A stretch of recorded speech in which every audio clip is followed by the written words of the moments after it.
Well, a very good morning. Welcome to Les Sables d'Olonne on the west coast of France. It's a beautiful morning here in the Vendée region. We're waiting for the start of the third edition of the Vendée Arctic, this race to the Arctic Circle that starts the Globe Series. It's the first qualifying race for the new quadrennial, and we have 9 skippers lining up. And it's a great event for the region in this summer period. Really starts the summer, and we've big crowds turning out, as you might expect. So we have nine skippers. 4 of them have done the Vendée Globe before. 5 are it's all new for them, and so it's a big day, a little bit of a dress rehearsal in terms of the emotions and what they're going to feel in 2028 when the next edition of the Vendée Globe starts. And it's great innovation for this course this time. We have an open course, so they only have to go up to the Arctic Circle, cross at one point and come back. So it's an open course. There are no waypoints per se, and so it should be interesting, really fascinating course to watch and see how the skippers choose to set their risk level. And we have a great weather forecast for the race. Certainly light breezes today, and building as the skippers go up the west coast of Ireland. The breezes will build up to 30 knots and maybe a little bit more. So it's going to be a fast race, but a gentle introduction today. So a little bit grey overhead initially, but should see the weather improve slightly over the course of the morning and into start time, which is 13:02, traditional start time for these big IMOCA races, for the big races round the world. Usually it allows the 1 o'clock news to finish and come straight into the live programs, which are always so important for these big races. So we're just having a quick look at the front there of Francesca Clapcich, his 11th hour racing boat, the former Malizia. This is a big day, big race for Frankie. So quick look at the course. I say it's wide open. Can go. The routing will take them certainly up to the Arctic Circle. You can see there's the option to go west or east of Ireland, west or east of Iceland, and coming back into finish in Les Sables d'Olonne. Course of 3,500 miles. Projections show anything between a 9-day race and a 16-day race, depending what the weather does.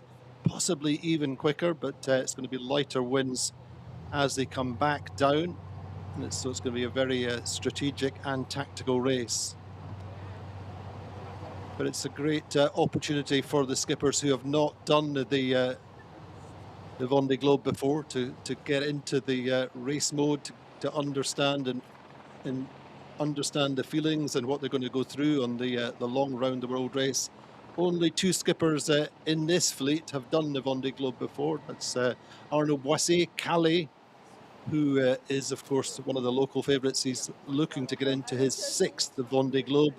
He's from Les Sables d'Olonne, and he is very much one of the local favourites. He's a new boat to him, and it was originally Hugo Boss, and then he took it on from Benjamin Dutreux, and he's back in the saddle, as it were. In the Vendée Globe, he lost his mast and had to go under jury rig to the Caribbean. So he's bouncing back, as it were. And of course, Manu is the other local favourite who's done the Vendée Arctic. He's done both editions, in fact, and so he's modified his boat, and he's looking to really learn the new setup. There we're getting a quick look at Sam Goodchild, who's without a doubt the pre-race favourite with this wonderful boat, the Macif, winner of the Vendée Globe, and Sam's already won the first big race of the season. He has everything in his armoury to win this race.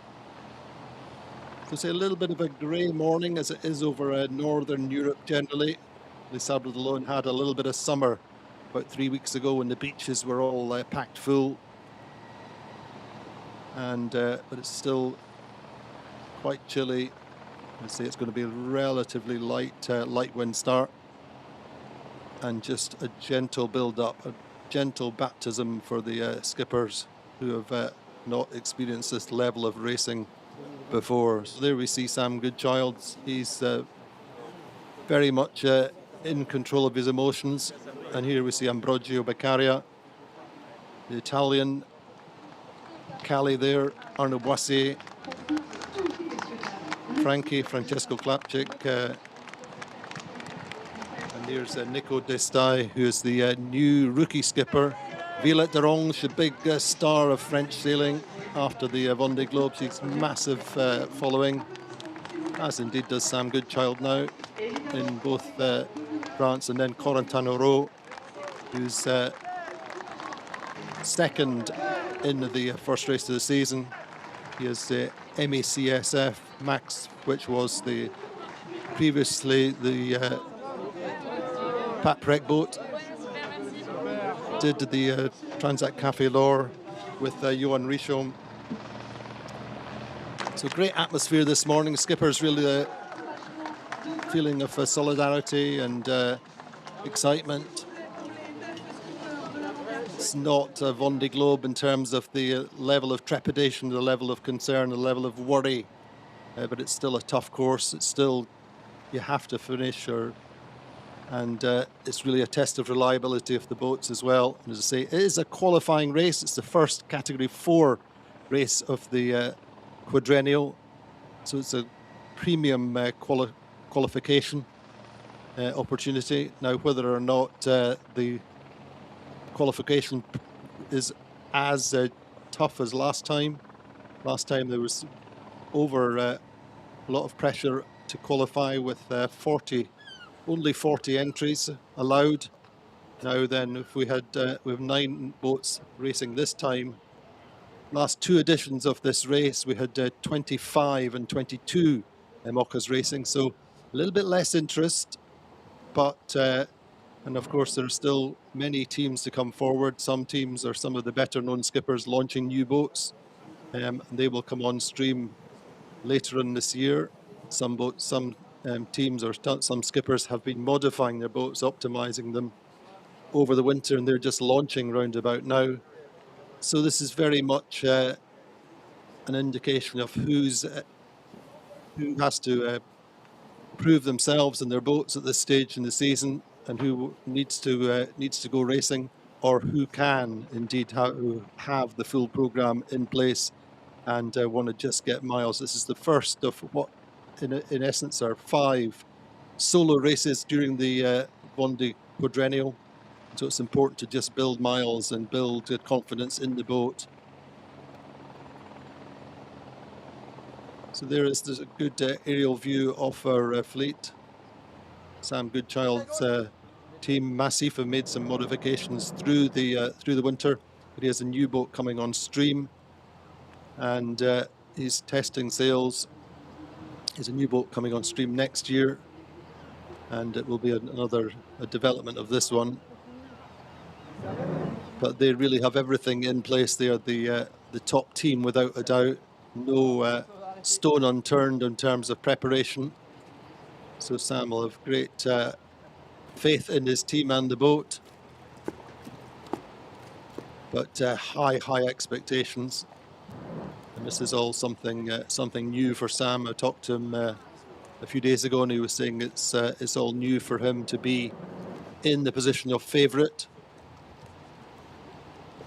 And so he's been working on how to deal with the extra pressure. Obviously, the pressure from himself and the team, and wanting to perform, wanting to win. The Macif team have got such a record in the Vendée Globe.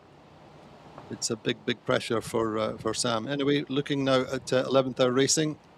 Francesca, Bonjour Monsieur Leboeuf, troisième édition de cette Vendée Arctique et un scénario presque idéal avec here we are seeing the president effectivement, c'est la of fête au the Sables d'Olonne. On va pouvoir Vendée region, president of the race, Alain Leboeuf. avec He's ce a temps clément. tremendous On va character, leur souhaiter vraiment very much belle the mer, en focal quelque point sorte, of the et race, likes surtout to une merveilleuse édition. consider he Et and une the region édition qui facilitate the innove, race. encore une fois. Oui, effectivement, il nous fallait changer la formule. On a vu que la dernière a été problématique. On n'a pas pu finir la course. So Là, he's on just va saying leur that the laisser last beaucoup plus edition de was a little bit latitude, problematic in terms of puisqu'ils the vont devoir aller course, and of franchir le course, cercle race polaire fans will et remember that the revenir, course was franchir le shortened cercle polaire, là où ils before they l'auront got up to the décidé, Arctic Circle, justement, en fonction and des conditions météo. it was Ça va leur laisser really cette not quite the possibilité race that they'd hoped d'imaginer for. So des hence the trajectoires reason peut-être to totalement change the différentes. format this time. Vraiment très agréable à regarder, voir la stratégie des It's going marins. to be great to On watch, est he's saying. vraiment dans la préparation du Vendée Globe 2028. Merci Very beaucoup. much in the phase of preparation for the Vendée Globe. And say this is really kicking off the quadrennial. Big excitement for Vendée Globe fans. And it will give us some indication of who's shaping up early. That is the enigmatic, charismatic president of the Vendée region, Alain Leboeuf. And he was such a key figurehead, as it were, for the race on the last edition, and he continues in position. Anyway, there's the Macif team, Sam looking nice and relaxed, talking with his shore team. He has such a long experience in different classes over the years, and he sailed a fantastic last Vendée Globe, led on his birthday, if we remember, led the race in the going down the Atlantic, and then of course just had that problem with his mainsail in the closing stages, but he really gained so much experience on that last edition, and I'm sure he will be among the favourites when the next edition goes. Obviously taking over from Charlie Dallin in the Macif as a skipper on Macif, and that really is a great opportunity for him, stepping up after his last programme. Now then, this is the Allagrande Mapei team. You talk about charisma, then there's no one with more charisma in this fleet, I don't think, so far than Ambrogio Beccaria, who has come up through the Class 40, second in the Route de Rome, won the CIC Transat into New York in the Class 40, and now has this great programme with the Thomas Riong's previous boat. Here's Francesca Quel est Clapcich. ton sentiment là ce matin? L'histoire commence. Oui, clairement, c'est le matin dès le départ. Et les bateaux, c'est super prêt. So just asking her what her feelings are.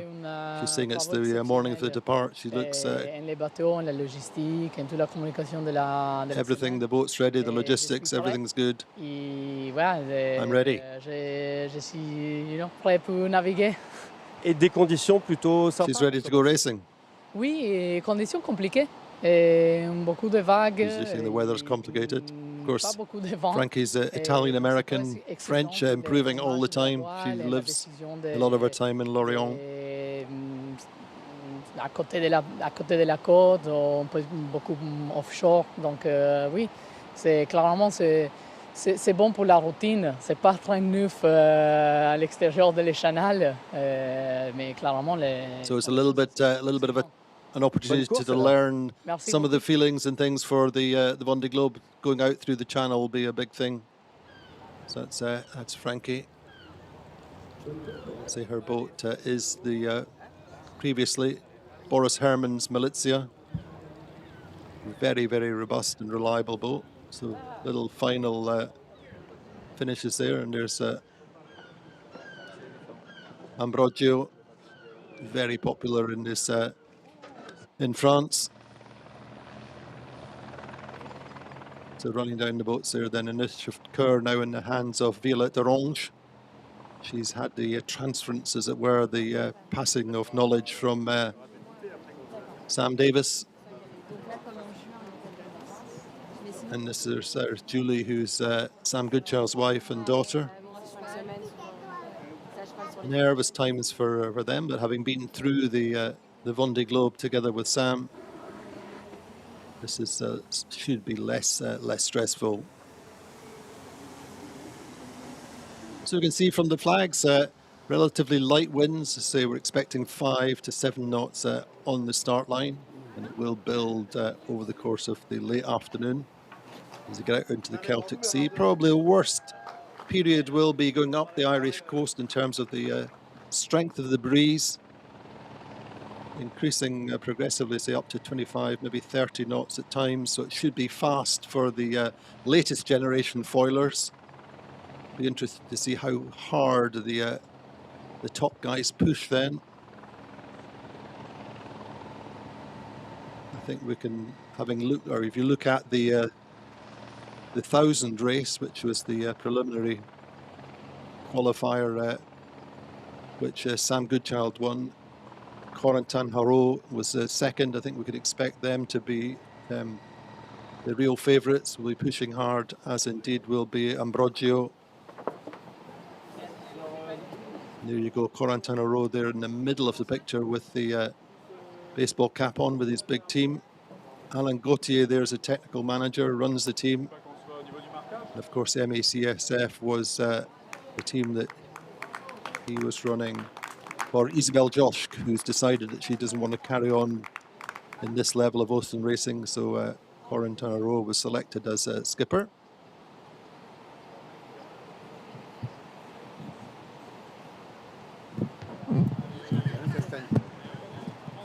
So time comes to dock off, release the lines. All the preparation is behind us. Really now it's into the routine, preparing for the start. Final conversations about the weather, and start at say 13:02. So there's time to relax and really just chill, getting away from the dock, away from the hubbub, away from the background. Cali, c'est le départ d'une nouvelle. Oh, here we go. This is Arnaud Boissières, Cali. Deux fois déjà. Qu'est-ce que tu t'attends à vivre? He's done this twice before. Après, chaque course est différente. Le parcours est différent. Each course is different, he says. J'ai l'impression qu'on part un peu. April Marine is his sponsor for the. He's found his sponsor so far. Lost all of his sponsors after the last race. He's looking for a co-partner. Mais aussi des paysages inconnus, à la découverte de beaucoup de choses. Et puis c'est chouette parce qu'il y a 9 bateaux qui sont là. Ils ont prouvé qu'on pouvait être. There's a new boat for them, so he's going to be learning, he's saying. En bonne préparation. Donc pour moi c'est important cette course. He's very much in preparation mode. Pour mes partenaires aussi, pour ma recherche de co-partenaires et aussi pour mon équipe. Looking for a co-partner, a co-sponsor. So it's important for him. He needs to put up a good performance and finish. Moins que les autres. Non, j'amène 12 jours de nourriture. He's got 12 days of food. Plus, des petits trucs en plus. Je préfère être un peu large parce que la première course de la saison, là, je vais être très très court. Donc ça permet de prévoir. First race of the season is very short, or nice and short.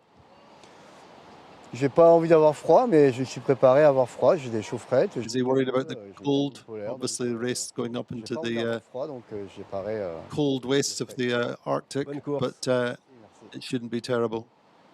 And in fact, as you know, speaking to some of the skippers, are saying, yeah, you might be quite chilly for 48 hours or so, but it's literally up and turn and come back.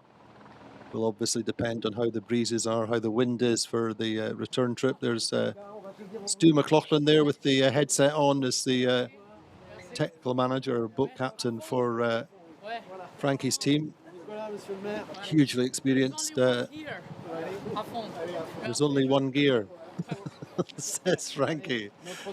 I think that hopefully that's top gear. Anyway, great.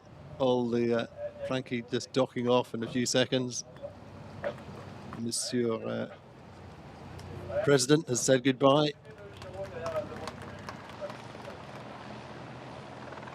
Now, is it better to be going out first off the dock or last off the dock? I think in Frankie's case, she'll be very happy to get out and just get herself into race mode.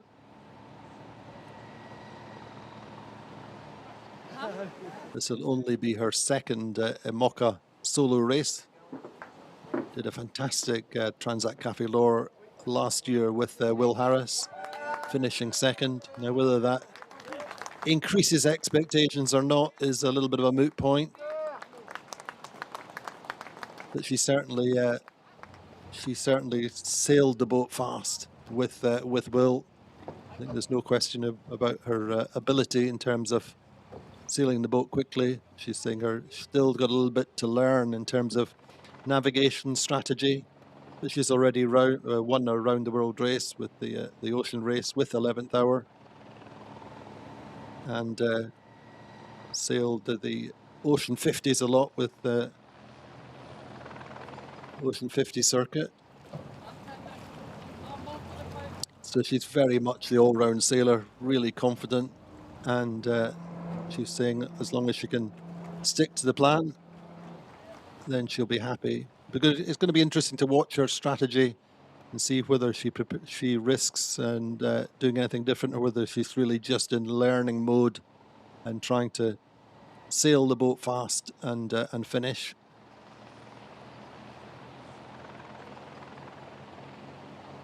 But she is first off the dock. Obviously, the boat substantially, beautifully rebranded since the days as Militia.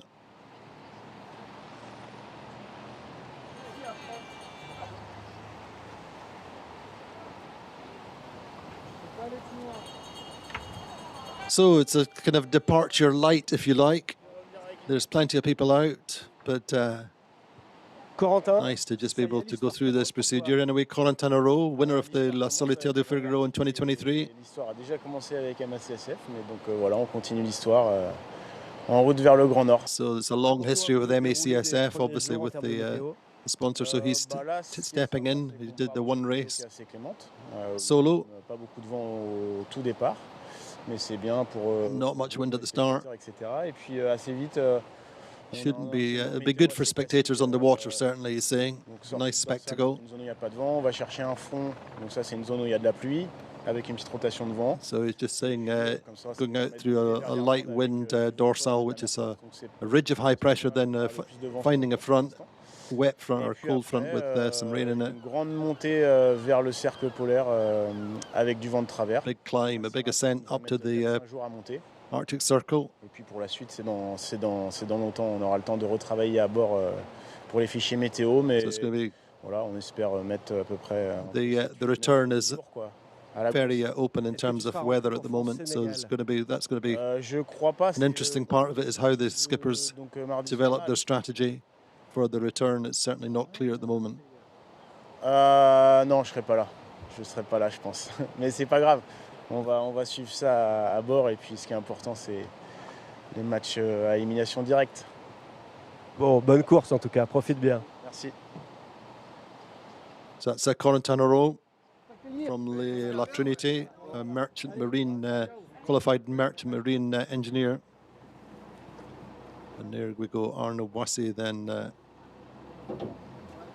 docking off on this boat, which is new to him. You'll recognise the deck for Mocha fans as the original, one of the Hugo Bostrom two ago, as it were,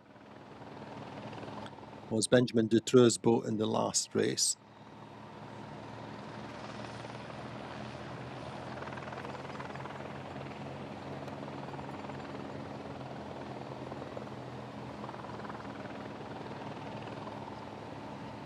So big challenge for Calais for Arnaud Boissières, isn't it? He is very, very much a firmament, a real figure in the Mocha scene and round the world racing. But he's looking for a sponsor, and he's looking to prove himself again and get round to the next Vendée Globe, which would be his sixth, which is quite incredible.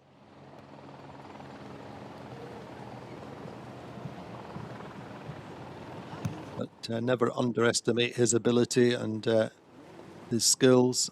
And this is the newest and fastest boat he's ever had, so it's going to be interesting to watch how he gets on.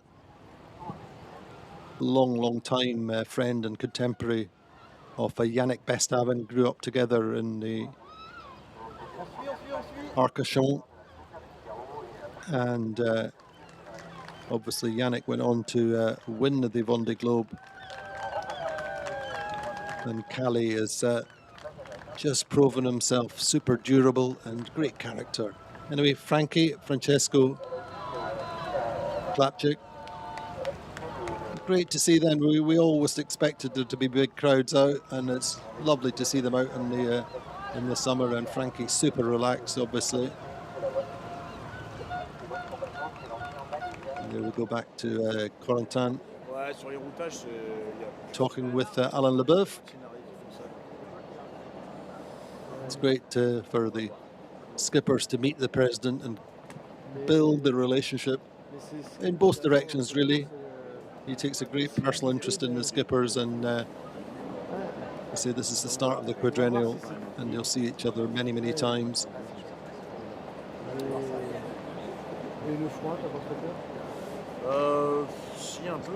You're worried about the cold?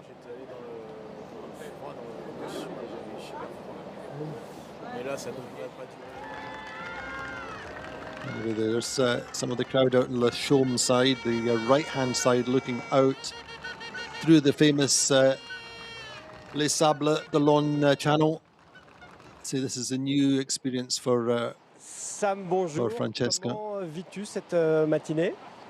So how did you live this morning, Sam? Il faut attendre et on n'a pas encore dans le vif du sujet, mais hâte de partir et hyper content d'être là. We're getting into the real subject now, says Sam. Cette aventure un peu différent, un peu nouveau et voir ce que ça va donner le Nord. A little bit different. Of course, Sam's not done this course before. C'est favorable. It's new and it's different for him. Et un bateau qui a priori est plus performant que les autres à cette allure-là. On verra bien. Après, il faut être bon quand le bateau est dans son sweet spot, et puis il faut être bon aussi quand c'est dur. Donc voilà. Just saying that there's a particular sweet spot for the boat, but the boat's very, very good in transitions. Tu es devenu français depuis 2 mois. Est-ce que tu envisages un retour entre Irlande et Angleterre? He's just saying he's just taken on his French passport 2 months ago, so he's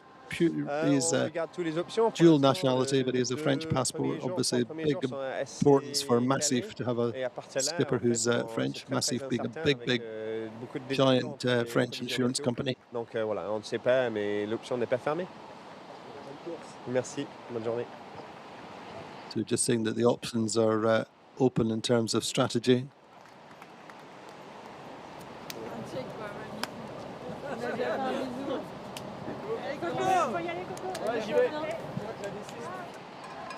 Here we go, great images. Frankie loving the welcome as she departs.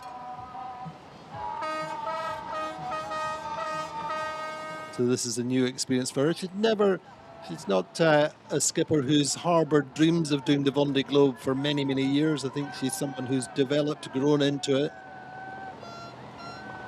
She's a double Olympian and 49er FX world champion in the past. Got into ocean racing progressively, as it were. Grew up in Trieste, really one of the capitals of sailing in Italy. And there's Corentin Horeau. He is a long time skipper on the La Solitaire and the Figaro circuit. Many podiums, but finally won the race in 2023.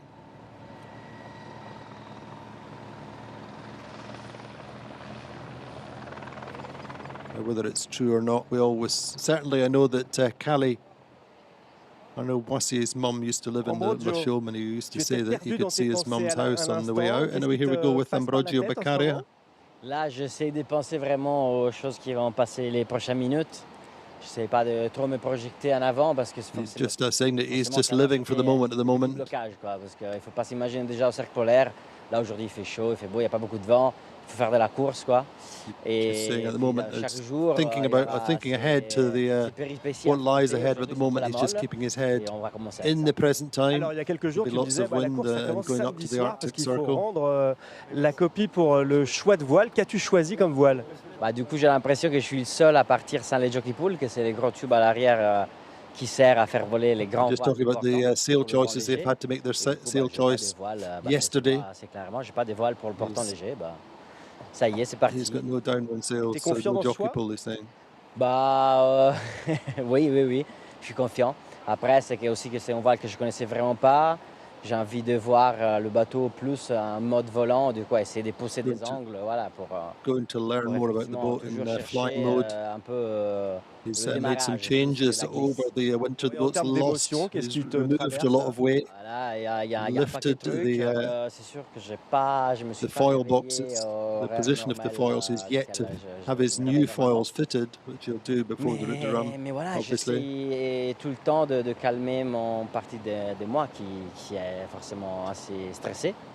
Et du coup, j'essaie de penser au fait que je sais faire du solitaire, que j'ai déjà fait. Tu vois, c'est un nouveau bateau, il faudra... Voilà, So just say it's a new boat. He just needs to keep his head Bonne course, profite bien. in learning mode, as it were. And there we go, Corentin Horeau leaving the Portolona docks, the marina. He's been, or maybe he was saying before that he's been here many times in La Solitaire. Oh, Sam saying goodbye to his little daughter. She's getting used to this. He's got two daughters. And his eldest is with us. There's Julie, his wife.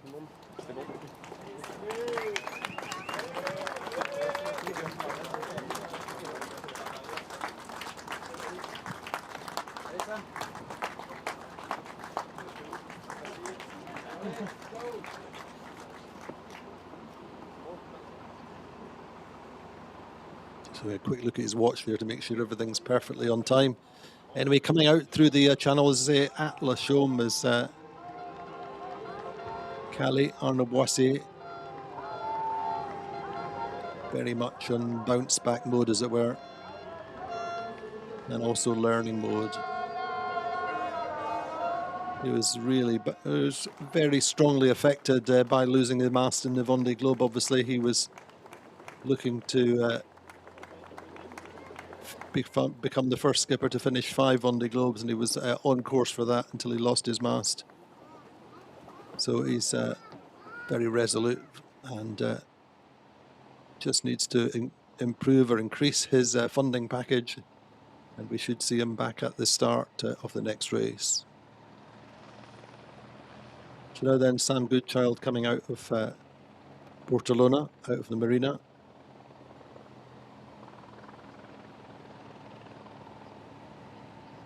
He looks very calm and knows what this race is about for him, and I'm sure has a perfect race plan. I'm sure he'll sail his own race. We were talking the other day, he was saying really the boat's strong for the transitions, not so good direct downwind and the big breeze, but I don't think there'll be too much of that. He said he may have some weaknesses for periods. Anyway, here we have Nico Destai, who is the Nicolas, qu'est-ce qui rookie. se passe en ce moment dans ta tête là? Tu regardes, tu observes, tu viens de me It's all demander new qui for était le him. plus He's nerveux come dans from les class skippers que j'ai 40. déjà rencontré. Comment es-tu And toi? Comment you'd te have to sens-tu? say that of this C'est next un mélange d'un peu generation, tout. Il y newer a de skippers, il y a he's de the la first joie, one c'est really sûr, who's c'est living a quelque chose sur childhood d'être là. dream. J'ai la chance, une énorme chance d'avoir tous les équipiers de Café Joyeux derrière moi, la famille, les amis, l'équipe. So he Beaucoup de worked, joie. Et his puis en même sponsors temps, Café beaucoup Joyeux, d'appréhension which is parce this que, social on va vers du vent fort, des vagues, de la houle. initiative et l'Arctique. with cafes all over France. Mais We've un got peu de 60 stress cafes aussi, mais now tout va from disparaître memory, and it's au moment où le départ sera lancé about getting et je pourrais enfin mettre un peu dans ma vie. people with Et des issues into conditions work qui a priori into devraient these bien t'aller, hein, cafes. sur le début en tout cas. Le pré, c'est là où peut-être ton dériveur peut jouer avec les foilers. Bah, le prêt, So c'est his sûr is que the c'est le first moins boat, pire. or the only boat in the race Après, dès que le vent lance, même au prêt, c'est without foils. It's the mais old sur les SMA. premières heures de course, il n'y aura vraiment pas beaucoup de vent sur la zone de départ et donc là peut-être que ce But sera it's a very, very facile. potent boat. So mais ça va vite, les those choses of vont you vite who might rentrer dans remember the l'ordre. Si on last s'en va vers edition, l'Irlande, on va the prendre de plus en plus non-foiling de boats vent did et, well arrivé en initially. Irlande, on va être cueilli avec 25 nœuds et 3 mètres de houle, donc là ce So sera we're saying chacun pour soi. 25 knots On up the prend du west coast plaisir, of en tout cas, Ireland, bonne 3 course. meters of Merci sea. beaucoup et je salue toutes les équipes de Café Joyeux qui regardent le live à la capitainerie et autres. Donc à bientôt. So all his supporters, all the team members in the Café Joyeux cafes all over France, big support for him. You know, it's Nico Destai, who's I'm sure he's going to be a big star in the this quadrennial. Really French, but an international skipper. Grew up initially in Japan, then lived in London. He's a business consultant turned skipper. and he is a great boat with a great reputation.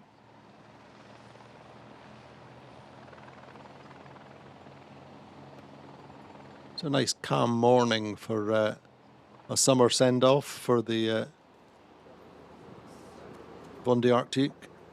There we go, Ambrogio Beccaria. He's a real live wire. So he, of course, did the last Transat Café L'Or with Thomas Rion, king of the Transatlantics, was Thomas, and the great experience. And he learned the boat with Thomas. But this is relatively new. The boat has had many changes through the winter. So he's saying it's in terms of handling and the way it will race. It's very much a hybrid, as I said, because the new foils are not fitted yet.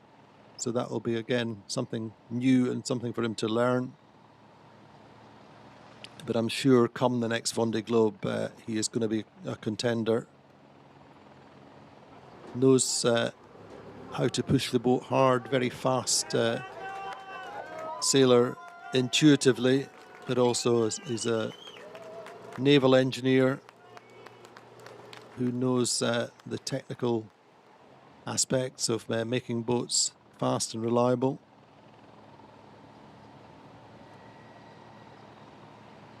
I say he's going to be another of the big stars of the next Vendée Globe, and indeed the races between now and then. So there we go, Violette d'Orange, talking about the stars of the future. She's the star of the present, without a doubt.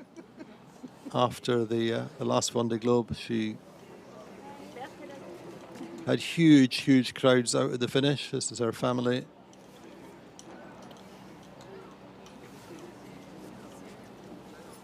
This is her first big solo race with Initiatives-Cœur, Sam Manward design, which was, of course, Sam Davis' boat before. Violette did the 1000 race. And there we go, cut to the Café Joyeux. We're right behind you. And the yellow, the trademark colour of the Café Joyeux. So Violette here just saying it's great to be here with her family. Bien préparé et j'ai hâte maintenant d'aller en mer. He's well C'est ça, prepared. enfin du sport. Ouais, ça va être chouette en mer. So now it's sport, at last sport. I think there's a lot of pressure on her. C'est très mou, mais ça va vite rentrer cette nuit. Et demain, on va attaquer le premier front de la course. Donc on va être vite dans le vif du sujet, je I was pense. talking about the first front of the course is what she's looking forward to, looking ahead to. Après, le long des îles britanniques, ça va quand même rester un peu du rascaillou. Oui, surtout cette première journée, comme il y a peu de vent, en fait, on va aller chercher la brise thermique qui se trouve vraiment sur la côte. On a un petit contournement de So dorsale she's à saying they're going to be gérer. looking for a little Et bit donc, of on va thermal rester breeze vraiment close to the très coast, proche de going la up côte the jusqu'à Yeux French sûr. coast. Après, on verra pour la suite. Mais on devrait And rester after pas trop that, loin, faire un premier The virement breeze will build, they aussi say, en on the Bretagne, Celtic Sea and coming pendant over le to the front. Irish Et coast. puis après, c'est parti pour l'Irlande. Est-ce que tu as déjà une idée de And là où after tu that, devrais couper le cercle polaire? À peu près, oui. Je pense que je vais le couper plutôt à so he's l'est de l'île. asking about where she will cross the C'est encore Arctic Circle, on because va say observer ça et it's an puis on open prendra la course. You can décision là. cross the Arctic Bon, et Circle puis at première any grande point. course sur ce nouveau beau bateau rouge. It's literally Exactement, cross première and grande turn course. and come back J'ai at déjà fait la 1000 race, mais là, c'est 66, la première course 33, de 10 jours 41 is the en line of solitaire latitude. où on sait qu'on va avoir You just have forcément to des cross conditions that. So plus difficiles que sur la 1000 I was race. talking with Donc some of ça the va guys être in race direction une this morning, and they were saying that première there is expérience one en solitaire. option, one routing course, option Violette. that could Profite take bien. them to the west of Iceland, but generally most of the routes take them to the east.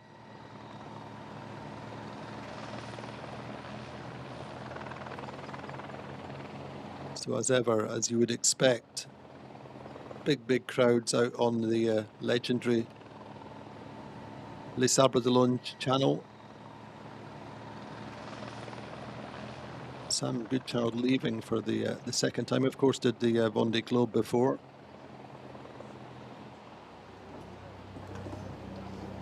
Here we go, Sam Davis and Violette. Very different day for Sam. Davis, of course.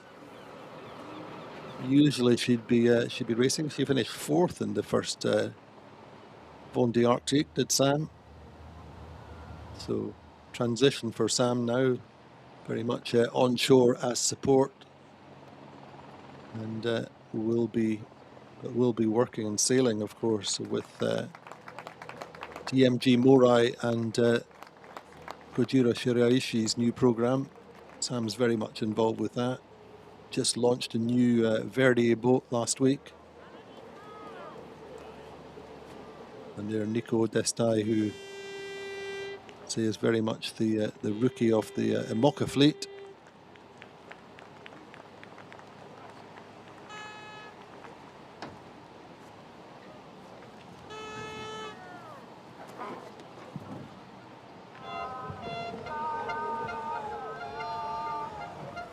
So this is the time to enjoy always, to see the race fans. It's a very great reminder of how popular the sport is in France and indeed in Les Sables d'Olonne. Our race fans will always remember just any time of day or night when there's a skipper coming back, there's always crowds coming out onto the sides of the channel. Much nicer in summer, of course, even though it's a little bit chilly. Coats are on. Élodie, le scénario est presque idéal. Il y a presque du soleil. So, Élodie, Bonafous. Ouais, on profite des petits rayons qu'il peut y avoir. S'il peut y en avoir un peu pour que ça chauffe un peu et que ça nous génère du vent au départ, on serait content, mais on sait que c'est pas la météo qu'on va garder pendant plusieurs jours après. Qu'est-ce qui te traverse là ce matin, à l'aube d'une belle aventure? Eh ben écoute, je suis concentrée. What you're thinking this morning is the start of a big adventure. Ce qui va se passer sur les premières journées, donc ça c'est assez plaisant d'avoir un socle un peu. Just looking at what's ahead for the first day, that's been her focus so far. Où placer le curseur entre découverte, so where is she going to place the cursor? That's always a big question. How hard is she going to push? De vouloir bien faire la découverte du bateau et de tout ce que je vais pouvoir emmagasiner pour l'expérience. Discovering the boat in solo mode, she raced. Mes objectifs personnels en termes de réussite, ça peut être pas trop mal, mais d'abord. She raced with. Et en termes de durée, on the double-handed, combien par exemple and the Transact Café L'Or. Alors j'ai 12 jours de nourriture, mais j'espère faire so this is our second second solo race in the Imoca. Mais je pense que ça va se jouer plutôt autour de 9 jours. Good, j'ai jamais fait autant. 1000 race earlier on the season. Donc c'est beaucoup de découvertes aussi. Bonne course. Merci.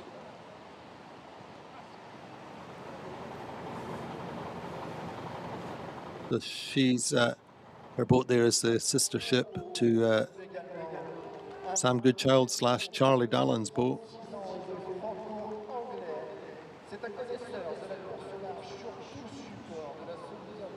She really came up through the ranks and made her presence known, as it were, in the Figaro class, first female skipper to get onto the podium recently. And that really put her in the limelight, as where she got this backing from Quéguiner.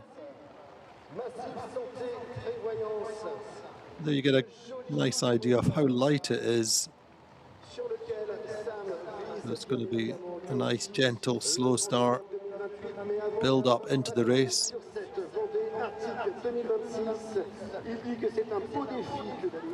So Élodie sails with the association Petits, which is another charitable organisation.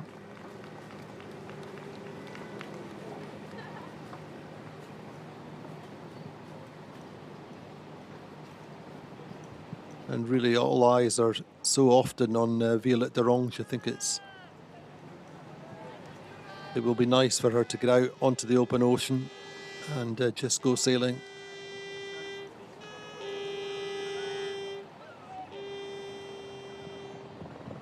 There we go, breaking out of the entrance to the channel. A little bit grey, isn't it? A little bit overcast.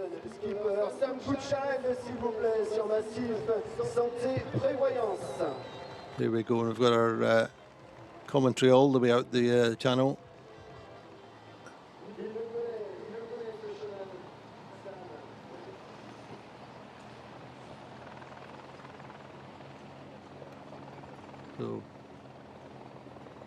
ideal conditions there for the paddleboarding. Tes foils. And here we go, Voilà, Manu c'est Cousin. très symbolique parce que voilà, ton nouveau jouet est là avec des foils et c'est l'enjeu majeur de cette course. It's a new world for Manu.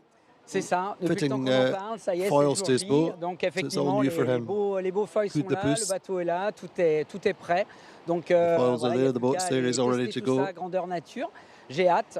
Finished En plus, on 2 part Vendée Globes tous now avec has des Manu. conditions, pour l'instant en tout cas, assez cool. Donc voilà, ça nous permet de It's a voyage of partir discovery for him to a certain extent. détendu. Donc ça, c'est vraiment chouette pour nous.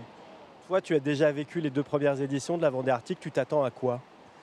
Écoute, on peut s'attendre à tout, mais là, bon, les routages qui ont été faits, c'est plutôt des conditions, je croise les doigts, des conditions que l'on connaît praticables par rapport à la seconde édition notamment qui avait été. So he's saying very much conditions that he knows. Donc au moins, on a une visibilité. And so he's not he's not particularly worried about it at this stage. Very often these IMOCA races, particularly autumn and winter races, you're going out into a big storm. There's no big storm, no big low pressure coming through Donc c'est chouette parce qu'on va to pouvoir threaten tester the fleet or to threaten the skippers. So they can go out with a certain donc ça c'est assez chouette. level of contentment, as it were. L'objectif principal, c'est quoi sur cette course? C'est ça, c'est d'aller What's his tester le objective? bateau, de revenir sans casse, voir si tout a été bien. Come back bien without fait. breaking J'ai pas anything. de His doute objective vraiment, is to finish mais and to learn the boat. mieux que la compétition pour faire parler la technique. Donc voilà, une Vendée Arctique réussie. Learn Pour moi, the c'est une technical aspects of the boat and learning how to sail it. serait fait avec le bateau en état, le skipper à peu près aussi, et avoir volé et avoir Just making découvert sure he comes back with the skipper in a good state and the boat in a good state. si on peut être dans la bagarre avec quelques-uns de mes camarades, ça serait quand même sympa. Ouais. And hopefully be in the fight, in the battle with some of his rivals, some of his friends. That's what Manu is saying. Tout au long de Also, ces 2 kilomètres, comment like tu vas vivre Calais, ce moment-là based que tu in connais Les très Sables bien, parce que d'Olonne. c'est un chenal que tu empruntes tous les jours This presque. is little yard just across the roundabout from the Port Alona. Ça rappelle les 2 derniers Vendée Globes. Il y aura peut-être un peu moins de monde, quoique j'ai l'impression qu'il y a vraiment du monde. Les Sablais, les Vendéens et finalement maintenant. Nice to see all the Sables and the Vendean people out. Ont répondu à l'appel et à cette belle course. Donc beaucoup d'émotions en partant, une belle fierté. Tellement content d'être accompagné toujours par mes proches, par mes partenaires. Et tellement Always happy to be accompanied, be supported by his family, by his friends, by his supporters. J'ai une certaine pression. Such an important thing for the skippers. De leur rendre au moins à la hauteur de ce qu'ils m'ont donné.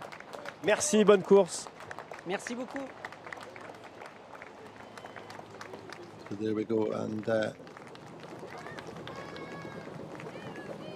Élodie heading out with her team. She looks quite relaxed.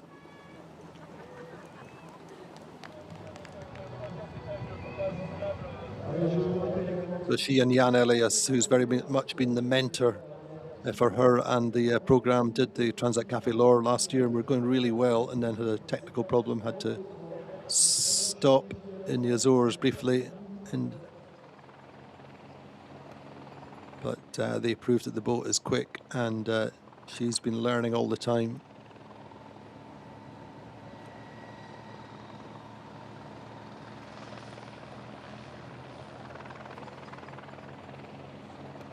And certainly hers is the newest boat in the fleet, of course.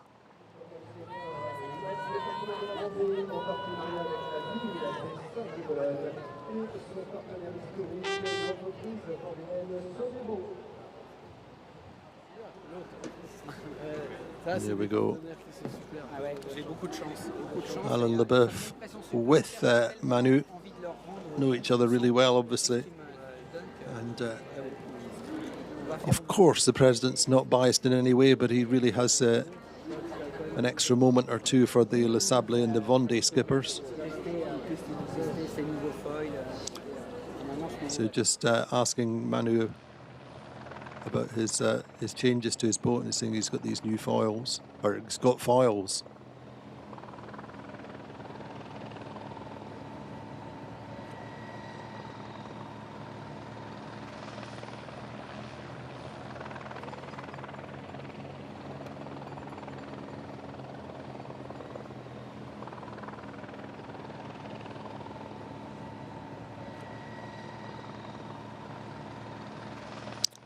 So is this the start of the realization of a long held dream for Nico d'Estaing?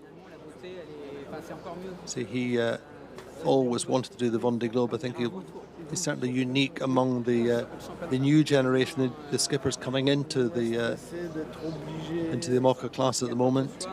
He's looking to fulfill this dream that he's had since he was young. He was a professional business consultant. I think he stopped about 5 or 6 years ago. He's been sailing professionally in class 40.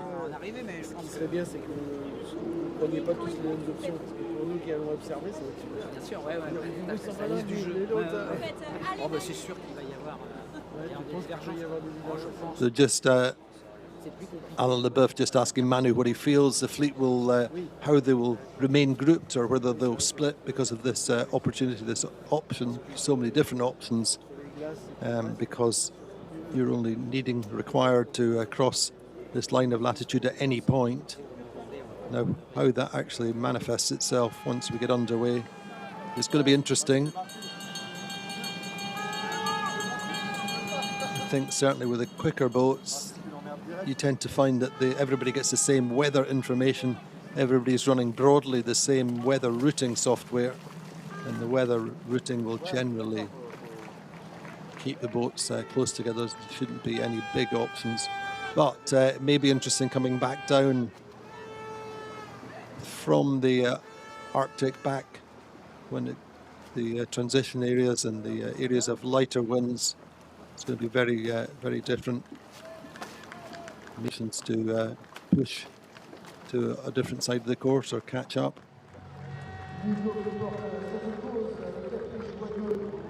It's going to be a race with very many attributes.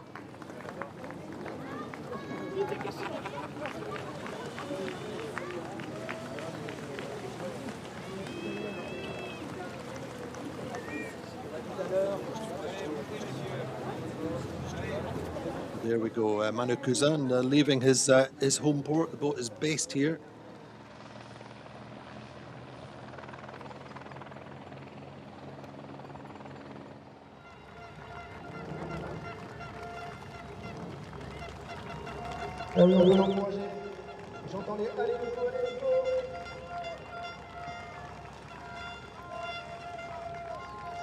So Nico d'Estaing enjoying these moments. It's his first experience, to say, of the crowds in the channel, in the famous Les Sables d'Olonne channel.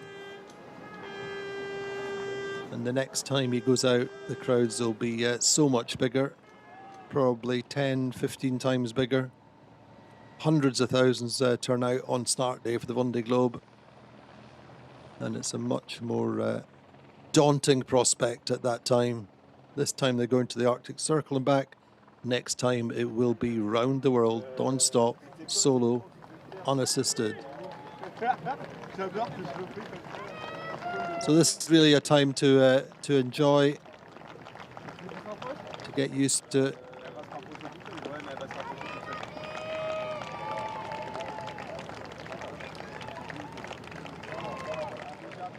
It's kind of interesting a way, isn't it? Because Violette Dorange really captured the imagination on the last race. And it's these hundreds of thousands of fans.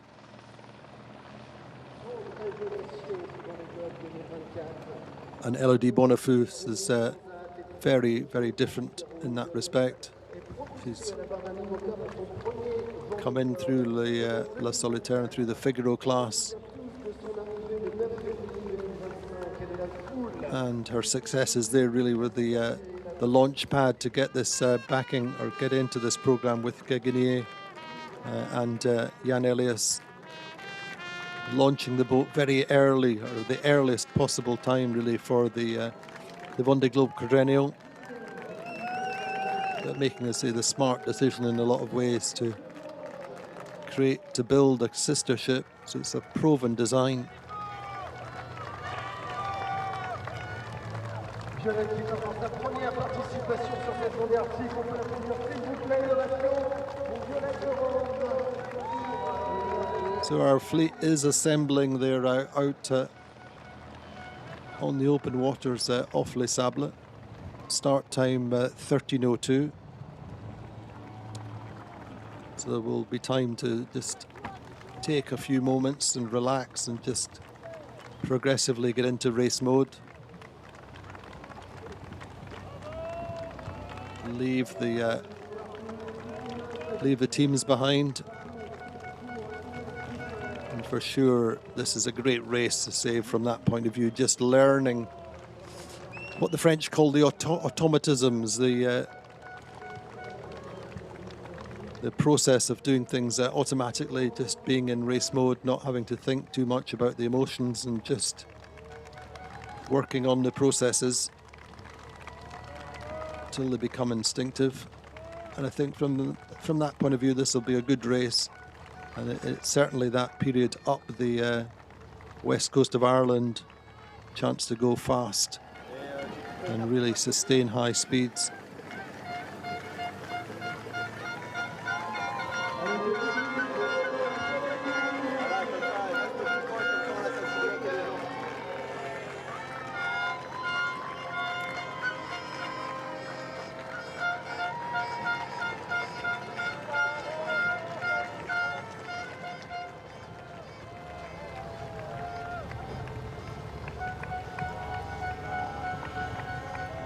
Then for Nico there, I think, see, this is new for him. It's nice to enjoy it, but it's also nice to just get into that moment when you cut off, you're just with your team and you just regroup momentarily before you put the sails up. Everybody will want to do as much sailing as they can before the start, just making sure everything's right, run through all the processes and the checks.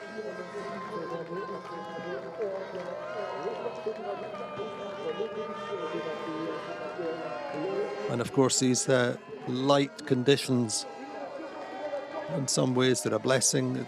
There is the potential that it is a curse because there's no big test straight out of Les Sables as there is on the Vendée Globe. Big test of any technical weaknesses or whatever. So if there are any problems or any problems develop, it'll tend to be in 24 hours hence or beyond that. So anyway, here we are on board with Initiatives-Cœur with Violette Dorange.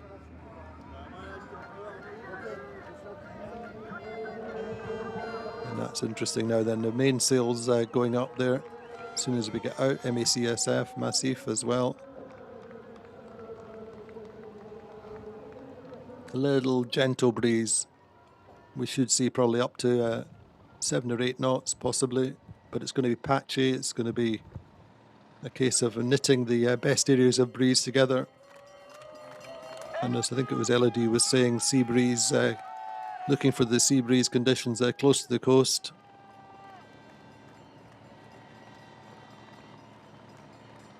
But this is a great programme that she has. To say, Jan Elias very much been involved since the beginning, and Quéguiner were his sponsor previously.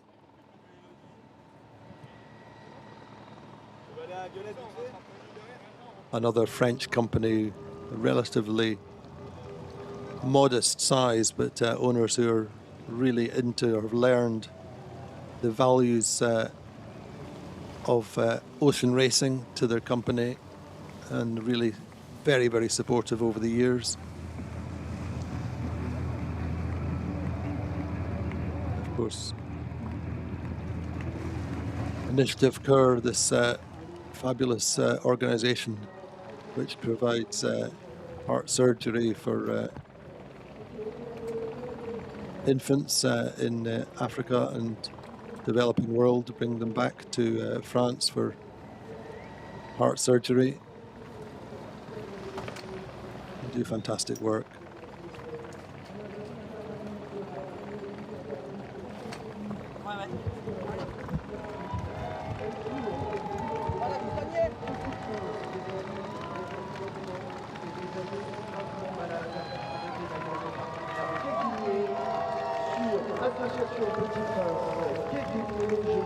Biggest cheers so far really for Violette.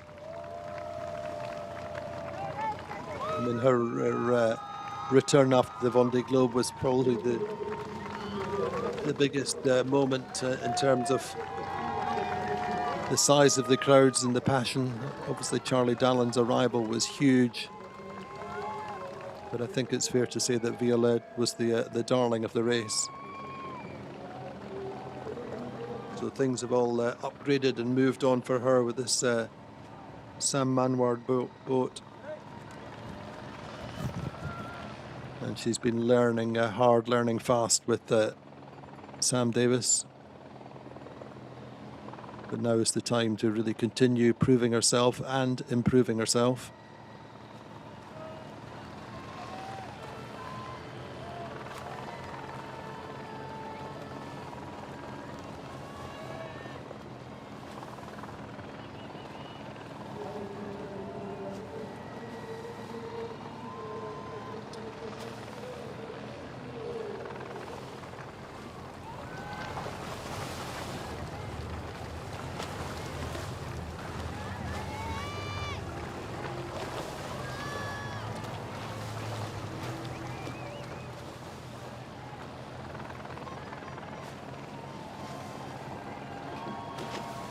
So our fleet is to say assembling slowly and gently.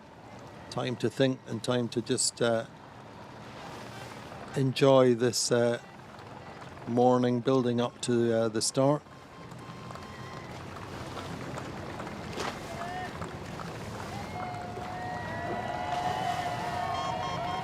It should be a fairly, physically and mentally, a fairly gentle opening.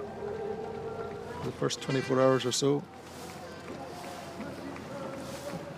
But of course in the light conditions very easy for one boat to just get a little patch of breeze and get a big early gain.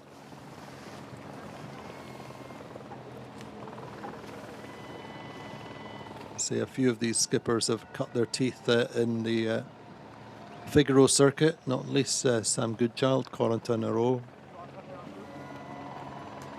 Élodie, and so they're really, really strong on the small scale gains to be made going up the Brittany coast.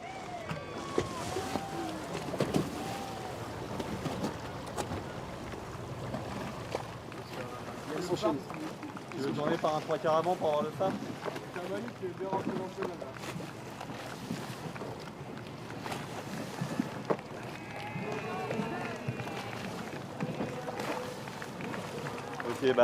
For sure on the 1,000 race, then Corentin Horeau really proved his credentials. But on paper for sure, Sam Goodchild, the favourite to win this race. He has the boat, the programme, the background, the approach, the focus.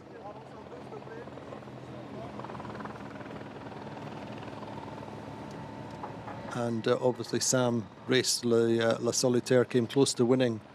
The last one he did, just one wind shift, one light zone robbed him of winning the Solitaire on the last leg.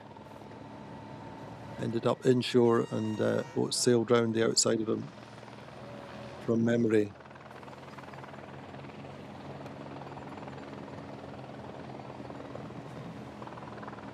Of course, that last edition, the 2022 edition, as I said earlier on the broadcast, the course was shortened, and we had certainly top three skippers, top three finishers. Two of them ended up on moorings in the little Icelandic fjord, and Jeremy Bayou stayed offshore from memory. And so Les Sables d'Olonne was not really blessed with a real homecoming, as it were. There was a homecoming staged, but the skippers had to sail many miles to get back to Les Sables d'Olonne after the finish. So it kind of took the wind out of their sails. And however, we will see these guys and girls back in probably I would say maybe about 10 days time, 9-10 days, a little bit longer perhaps, depending how light it is on the return leg. But certainly it's a course that merits a great return, a great welcome back.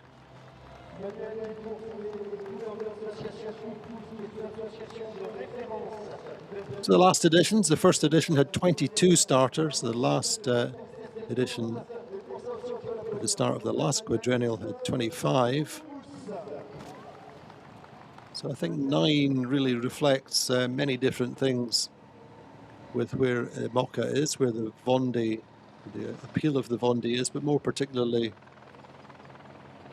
the economic situation. Many skippers who did the last race, did the last Vendée Globe, are still looking for money. Some established skippers have new boats in build. Some established skippers have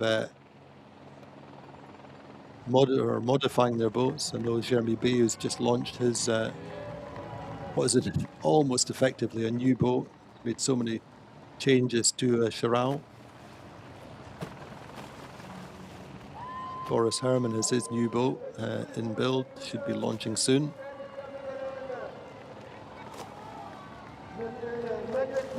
As ever, there's always this balance between launching early in the quadrennial and getting as much time to prepare as possible.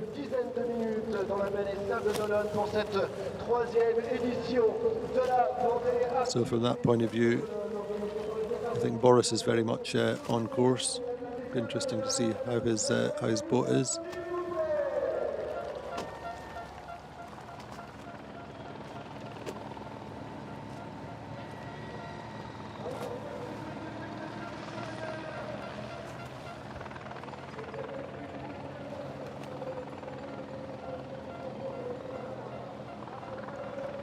Manu has finished 2 Vendée Globes in the past. He's well acquainted with the welcome back and the departure.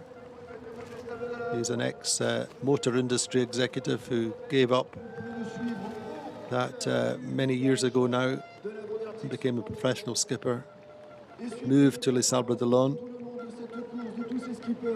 He's a little live wire as well, massive energy and very, very popular.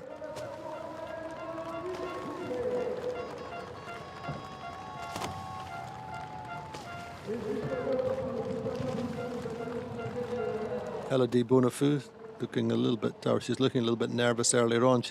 I think she's settling more and more as she gets out towards the open ocean.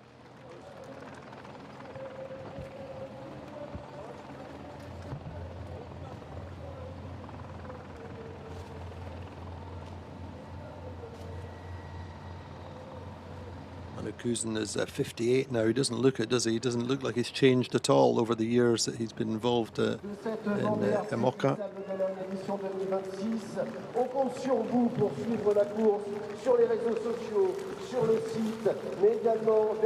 He's a very consistent, reliable performer. Focuses on sailing high average miles. Nearly fell over there. It's a bundle of energy this morning is Manu.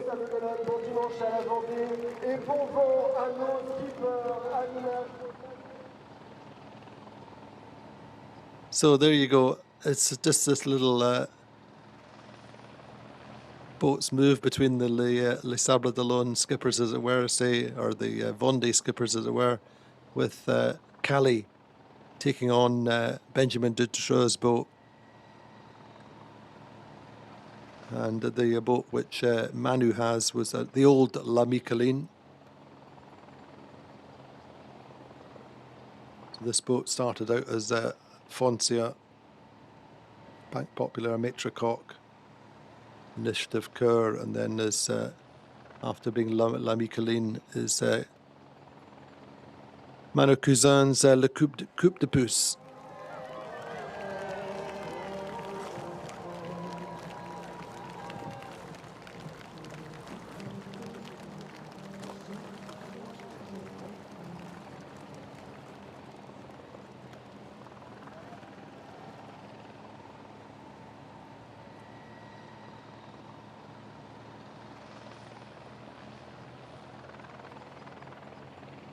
So we see many faces of this legendary channel in Les Sables d'Olonne, such as the nature of ocean racing and racing around the world. It's funny to reflect, isn't it? The winter conditions when the boats can't get into the channel after finishing the race. And it's so benign today as they head out for this 3,500 mile course up to the Arctic Circle.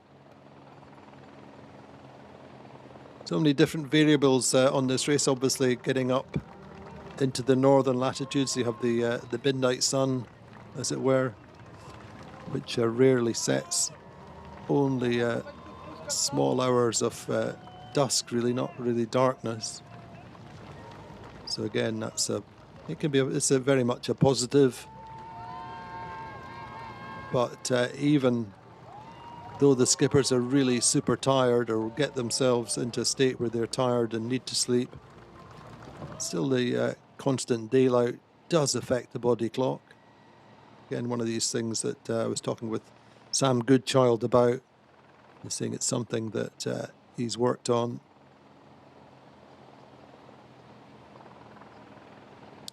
But again, he was saying that the transitions really in this race can be intense and constant, and so the opportunities for resting are so much less than on a Vendée, when you can generally get into a bit of a routine. So you can be sure that the skippers who come back to Les Sables d'Olonne in a couple of weeks' time, whatever it is, 10, 12 days, will be completely exhausted.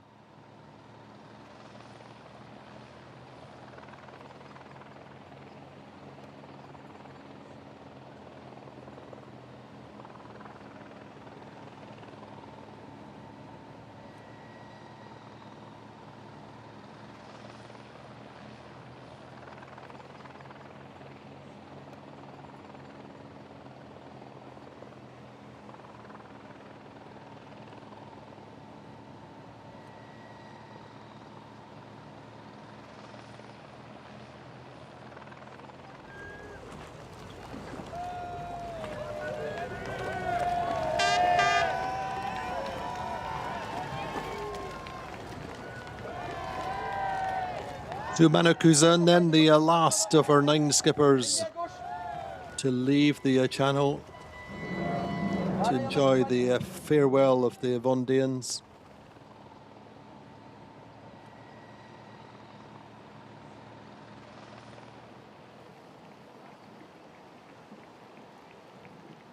So guests out on the Vendée's own boat.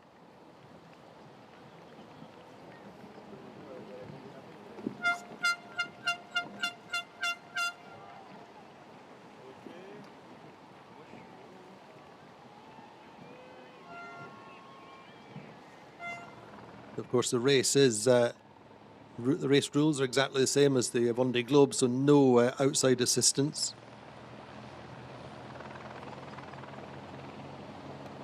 If they have a breakdown early on, they must return to Les Sables d'Olonne, only to the home port. Otherwise, they have to be totally 100% self-reliant on the race course. Any repairs they have to do themselves, etc.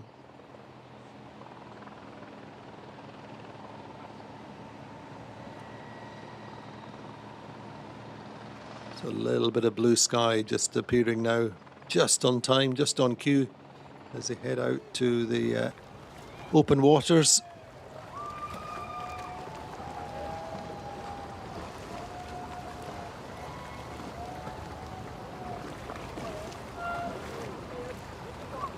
You'd think that Manu will be exhausted after this, wouldn't you? He'll have time to relax and to settle down a bit. But great, he's in fantastic form.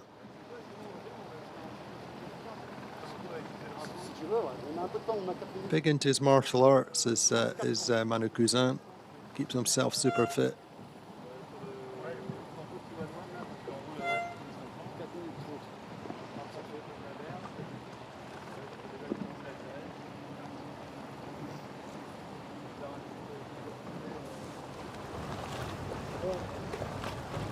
a little bit more wind pressure out there, I think, as they head out to sea.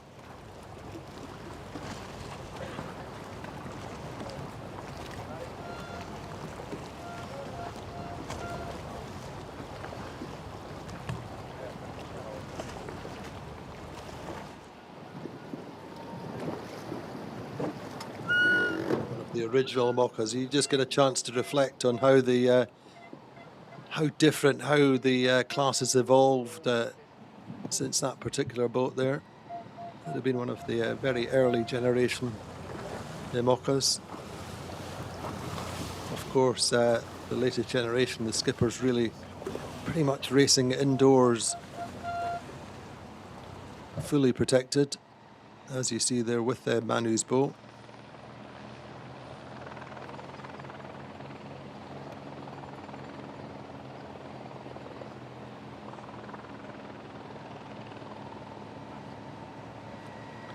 And even the older generation boats, or the slightly older generation boats, you can see the evolution. It's going to be fascinating to see what the new latest generation boats are going to look like. We have just started to see that with Kojira Shiraishi's DMG Morai, which was launched last week. Guillaume Verdi boat, which looks really different. Great new ideas. Quick recap of the course then. Coming out of Les Sables d'Olonne, out to the west of Ireland. Then, as I say, because it's an open course, you can go either side of Iceland. And coming back down the Atlantic again, back into Les Sables d'Olonne.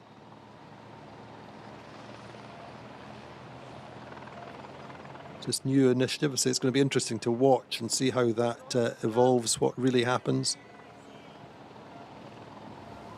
Will anybody be able to spring a surprise in the latter stages, do something different or do a radical move?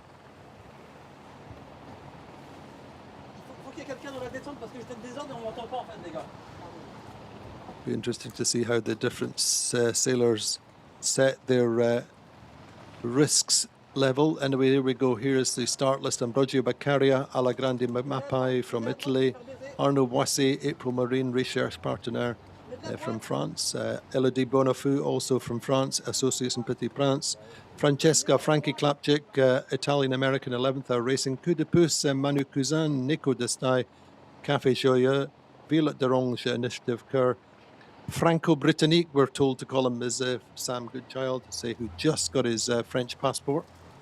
But 9 skippers, all with their own stories to tell, all with their own approaches, and it's going to be a great race to watch. Nice short race to get addicted to, and still hopefully maintain some level of real life at the same time. But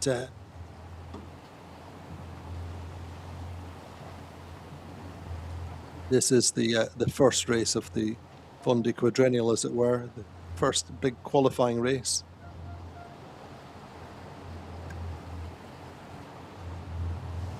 And that alone is going to be interesting to watch over the coming years into the Vendée itself. How many boats are we going to see on the start line at the next edition? It's an interesting question. Because of course the last race was so heavily subscribed. Qualification was really tough. Things have definitely changed for this quadrennial. And many teams either still trying to find funding to race, or trying to find supplementary, or complete their budgets, as it were.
Ben, c'est reçu, c'est magnifique.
Very good afternoon. Welcome to Les Sables d'Olonne. We're waiting for the start of the third edition of the Vendée Arctique Les Sables d'Olonne race.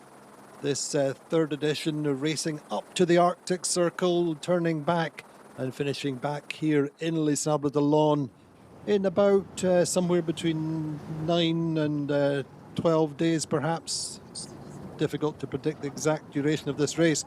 It is a 3,500 mile nautical mile race, and it is the first major qualifying race in the Vendée Globe quadrennial. We have 9 skippers racing. This is the course. It's an open course. That's to say there are no marks to be passed on the way up to the north into the Arctic Circle.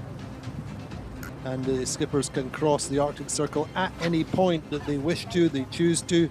And then it's a direct route to back. Again, no marks of the course back to Les Sables d'Olonne.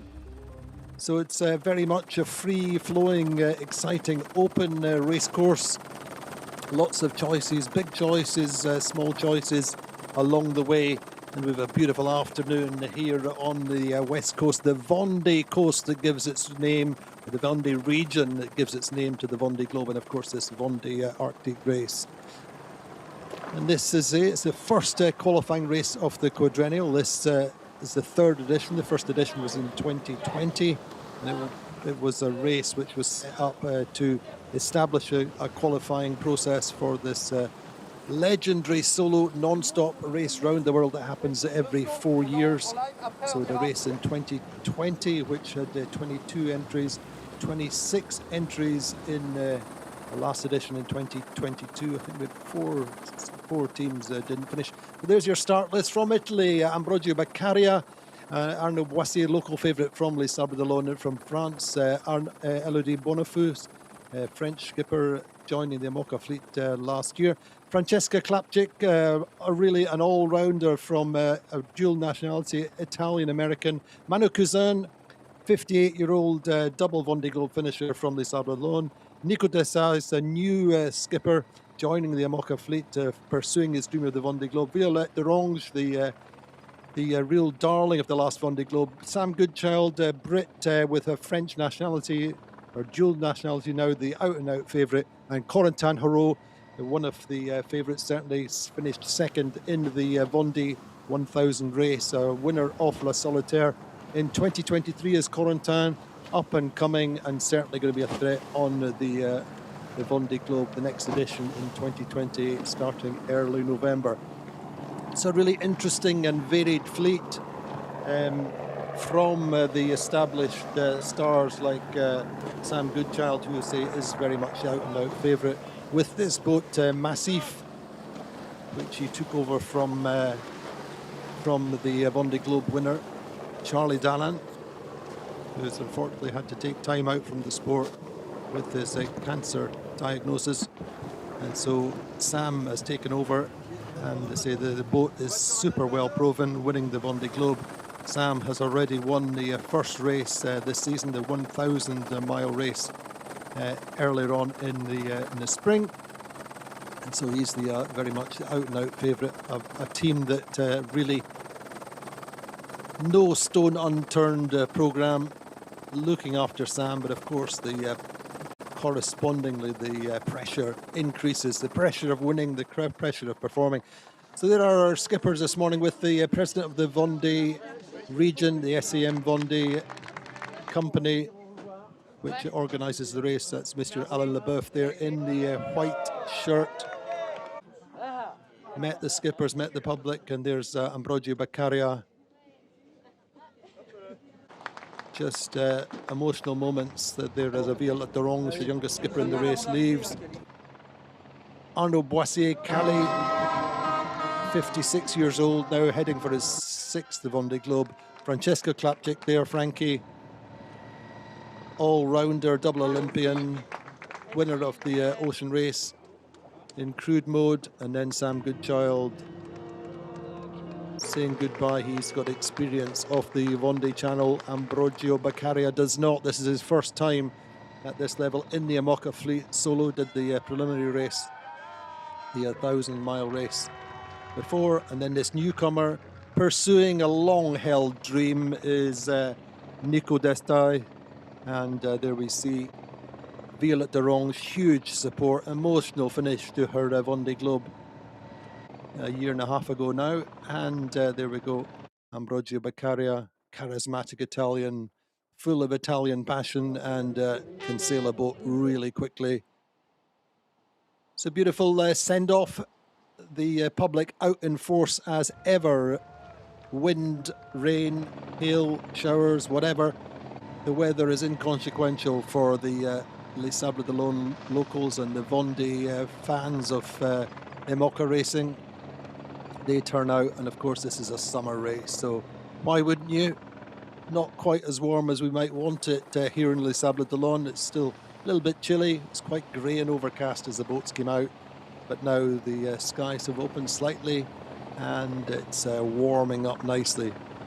Summer was here in Les Sables d'Olonne a few weeks ago. We had temperatures of the high 20s and the beaches were packed. Anyway, quick update on Nico Destai, Café Joyeux, the only daggerboard boat in the fleet, launched as SMA originally.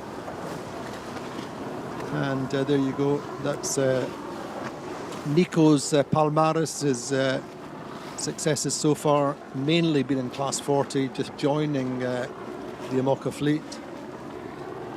An ex-business consultant turned ocean racer. That's a story we've heard with just about every different edition of the Vendée Globe. Skippers turning their back on the day job and pursuing their dreams of going ocean racing around the world non-stop solo. Interestingly, with Nico, he was inspired by a talk given by Tito and Lamazou, who was the first Vendée Globe skipper. He went to Japan when Nico was living there as a very, very young sailor. That was his original, what sowed the seed for him in the very first place to go racing around the world. And I think also Ellen MacArthur's exploits were one of the things that inspired him. International sailor, though, French-based, is Nico. Grew up in Japan and London, following his father's career, moving to different countries. And Francesca Clapcich, our ebullient Italian-American, lives in Park City, grew up in Trieste on the east coast of Italy, a real sailing hub which has produced many top Italian sailors. Did 2 Olympics, finished second in Transat Café L'Or in 2025. Fantastic race with Will Harris. Won the 2023 Ocean Race with 11th Hour Racing and really learned so much. And 2016 Olympics, she was in the 49er FX, finishing in 5th. And she also raced at the 2012 Olympics, finishing 15th in the Ilka 6, or the laser radial as it was then. And here we see then Ambrogio Beccaria's recently updated Allagrande Mapei. A lot of work has been carried out to the boat over the winter. A lot of weight lost, a big diet for Ambrogio's boat, which was of course Thomas Rion's boat before. So there's a lot of weight taken out. Moved the foil boxes, the position of the foils, and he is waiting for new foils to be fitted. Anyway, Transat CIC won the race into New York. I mean, absolutely iconic finish for Ambrogio, winning class 40 into New York. In that race, he was second in the Route de Rome behind Johan Richomme. Knows how to sail fast. He's a smart sailor as well. Very, very intelligent naval engineer from Milan originally. Started out in class, in the mini class, bought an abandoned mini 650, which he towed back home over 2,000 miles and rebuilt the boat and went racing. And Corentin Horeau, this newcomer to the MOCA fleet, but extremely talented Figaro racer, won the 2023 Figaro Solitaire. And that was his platform, I suppose, his foundation for joining the MACSF team. The boat was Johan Richome's Paprec boat in the last Vendée Globe. He sailed the Transat Café L'Or with Johan on the last race.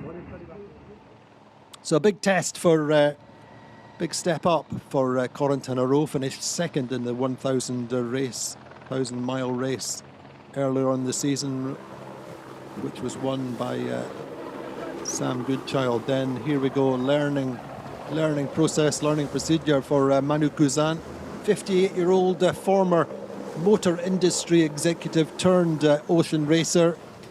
Finished 2 Vendée Globes so far has Manu. He is a new boat, a little bit of a musical chairs going on with boats with the Les Sables or the Vendée skippers. His boat came directly from Calais, from Arnaud Boissières. Meantime, Arnaud Boissières has Benjamin Dutreux's old boat. So this is the first time that Manu has raced with foils. So big test for him, new challenges at 58. Really, 58-year-old skipper full of energy, as we saw as he came out the channel this morning. So we're expecting a light start, as you might imagine. Light winds, 5 to 7 knots is what's forecast. Temperatures rising slightly. We should see some thermal effects. That's to say, this little bit of sea breeze perhaps coming in. It's going to be quite an intense afternoon, looking for the best of the breeze, looking for the stronger wind pressure, avoiding the calm areas. And then into tomorrow morning, the winds will build, westerly winds going up the Irish coast in the next stages of the race. And we should see at some point probably 25, 30 knots for an express train ride up the Irish coast and beyond to the Arctic Circle. They're crossing at 66, 33, 41 latitude. They can cross at any point on that line of latitude. And now we're looking at Élodie. Bonafous, a young female skipper who really cut her teeth, made a big impression in the Figaro class. And again, that was her platform into the Imoca class. First in the Rolex Fastnet race with Jan Elias in 2025. Second with Courte de Course de Cap the same year. And the trophy BPGO, I beg your pardon, in the Imoca class. So that's her Imoca results. Generally racing with Jan Elias, who is very much the mentor, her mentor and the project manager, if you like. And so now there's the time that we're starting to see the technical teams coming off the Imocas now. They have up to 4 minutes before the start to do that. But it will be to the personal choices, the personal preferences of the skippers when they want that to happen. Many skippers like to get them off as early as possible, get into solo mode. That seems to be the case with Frankie. Just wants to get settled, to feel in control of her boat, as it were. This is her second solo race. But she really knows this boat super well, the old Militia, formerly Boris Herman's boat. And there we go, looking at the new boat to him, the new boat for Arnaud Boissières, originally Hugo Boss, was Benjamin Dutreux's boat. They did the Transat Café L'Or together. I think they had technical problems from memory. But April Marine, a recherche co-partenaire, which you don't need to translate particularly. It's not particularly hard to translate. To think it's co-partner wanted, sponsor wanted. Arnaud Boissières has a small part of his budget. Transat Café L'Or, 9th place with Benjamin Dutreux. Défi Azimut, 5th in 2025. and Guillaume Bermude, the 1,000 race in 2023, 7th. But Arnaud Boissières looking to start the Vendée Globe for the 6th time. He is one of the most experienced racers in the fleet. Favourite around the streets of Les Sables d'Olonne, where he's based. His family are all from there, or his family are all from Les Sables, or live round Les Sables now. And then quick look at Corentin Horeau's team, MACSF, led by Alain Gauthier, winner of the 1992 Vendée Globe. I say this is a progression for the sponsor. Isabelle Joschk, for a long time, raced in the MACSF colours, and then has decided after the last Vendée that she didn't want to continue solo offshore racing. They're a firm of French firm of based in, or whose business is medical insurance. And then Sam Goodchild, then big test for Sam to withstanding or responding to the pressure of being favourite. We were talking to him the other day, and he was saying up till now he's always been, for different reasons, he was the underdog in the Vendée Globe with his previous boat, a generation before his stablemate Thomas Rion's boat. And Sam really sailed an exceptional Vendée, and then latterly, as many of you will know, has stepped into the role of skipper on Macif, Charlie Dallin's boat. Charlie unable to race at the moment, so the programme going ahead with Sam Goodchild. Keen observers are noticing now that Sam is dual nationality, French and British, obviously with a major French sponsor in Macif. They prefer the French tricolour flying as the national flag for Sam and the boat. Entirely understandable. Then on board with the youngest skipper ever to finish the Vendée Globe, Violette Dorange. Really sailed an exceptional race, really, the last Vendée. You can see there in the Team SCA dry suit. New experience for Sam Davis. She's been their Violette's co-skipper for the last year and a bit, and very much the mentor for Violette. Fabulous team together they have been, but metaphorically and in practice, now's the time for Sam to jump off in a few minutes in her Team SCA dry suit. Not sure that has seen a lot of action, fortunately, since then. But it's time for Violette to do things her own way herself. Sam just helping settle her into these final minutes. But really, from Violette's point of view, who nobody better at all to have taken her through these months since taking over as skipper of Initiatives-Cœur. So there we go, Sam Goodchild keeping a good eye on what's happening on deck. Even with the 9-boat fleet, you have to really be super observant, super careful. Shouldn't be too fast a start. Still, we're expecting maybe 7 or 8 knots, maybe a little bit more if the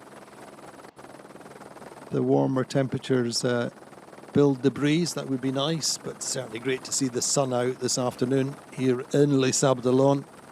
Could not wish for better conditions really all round.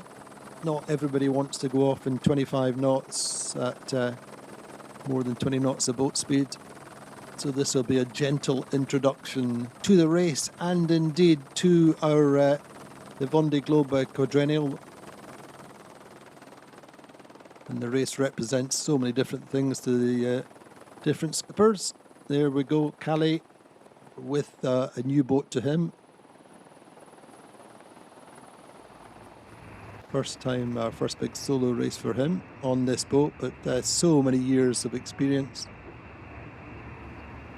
Corentin Horeau, hand steering with his tiller extension there, looking out. He's an ultra competitive, super talented Figaro racer. Won the 2023 race, but finished on the podium many times.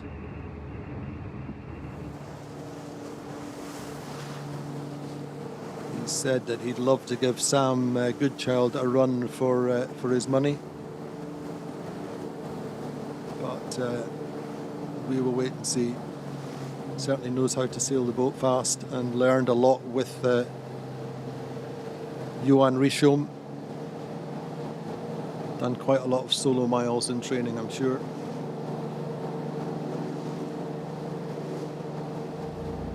He lies second on the Amoca standings, circuit standings, the Amoca Globe circuit standings.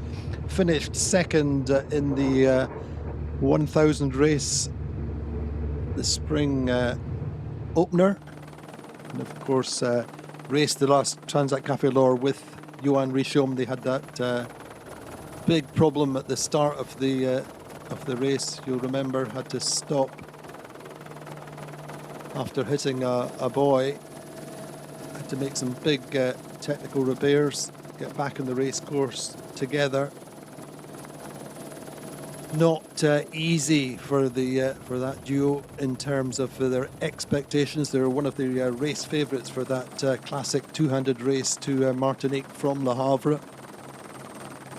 And so they had to modify their expectations, modify their hopes. And it was a chance for Corentin to learn the boat. So Johan Richomme is just one of many who have got new boats in build, as have several skippers. That's part of the reason that we're only seeing 9 boats in this lineup. From memory, I think we said 20 or 22 boats in the first edition, 26 in the last edition, at the start of the last quadrennial, and this time 9, which I think reflects a whole variety of different things. Some skippers electing not to do it, save their budget for later on, perhaps anticipating that the qualification process for the Vendée Globe might not be quite as onerous, might not be quite as hard fought as it was in the last quadrennial.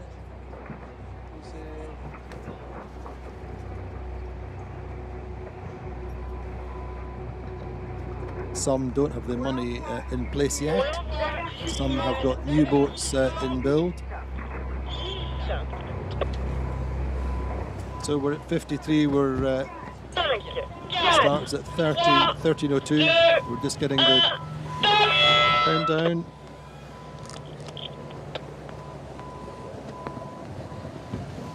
So that's the preparatory signal, avertissement.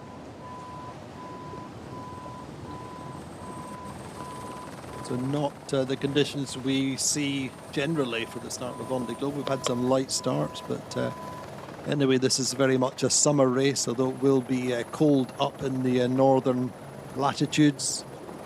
A new experience for some of the skippers, for most of the skippers, I think, of these long daylight hours, the midnight sun. Only 2 skippers have done this race before. Chers skippers, l'instant est arrivé. Manu, la Vendée Arctique va pouvoir s'élancer. Cap au nord, vous allez aller franchir ce cercle polaire arctique. Une course en solitaire, sans escale. This is Monsieur Alain Leboeuf, the president of the Vendée region, the president of the SAM Vendée, which is the organization. He's just saying. À vous, c'est vous qui ferez la différence. Je remercie vos équipes, je remercie the course vos is proches free. It's up to you. You will make the difference on this race.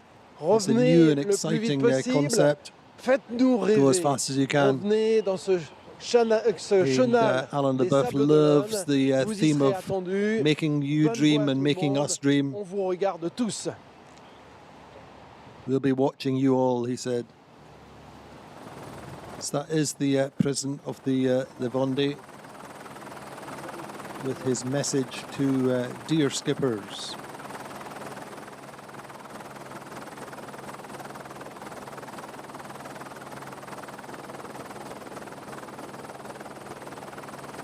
So the first, I think that's probably Sam. Well, that is Sam there, but he's just probably the first to get his head sail out.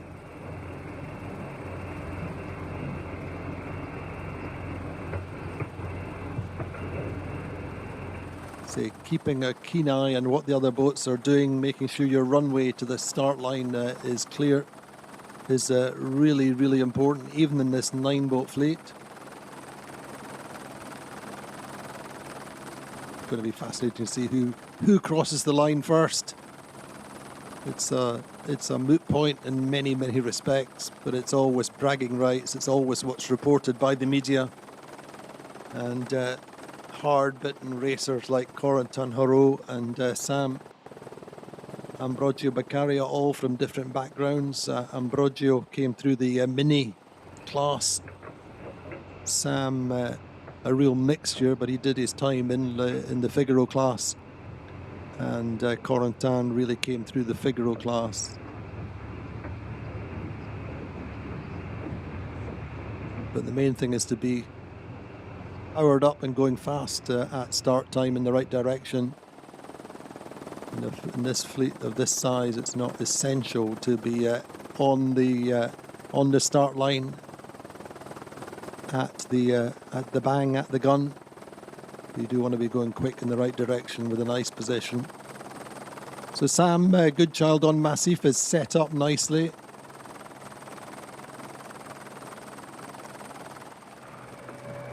And Francesca Clapcich setting up her head sail. A little picture there of her daughter on the bulkhead. A little bit of extra motivation for Frankie.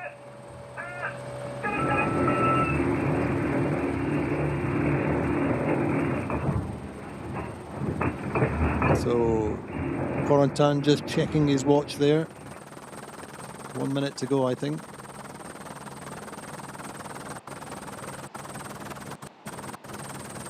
There is our start line from the Orange Boy.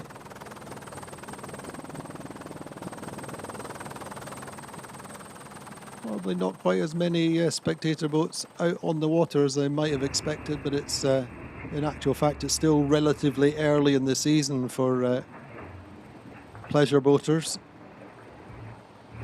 And there we have Violette Dorange hand steering, just getting her position on the line. She's just trying to keep it simple, trying not to get into too close contact with the other boats, but there's our start line.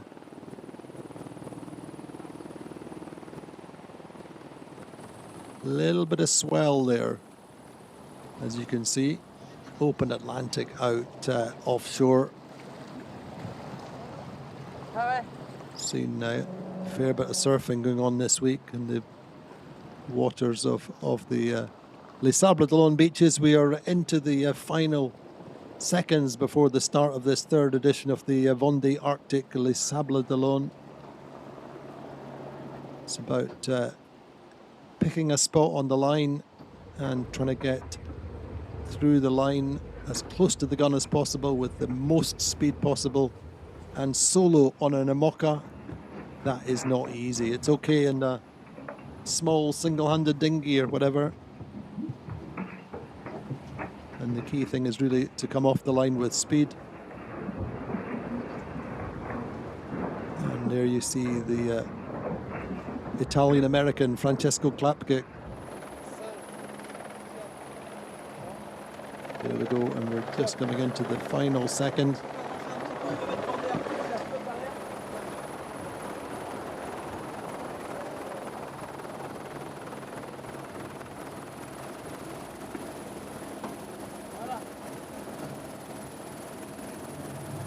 Sam Goodchild with nice speed and nice positioning. Fully arced up. Violette Dorange.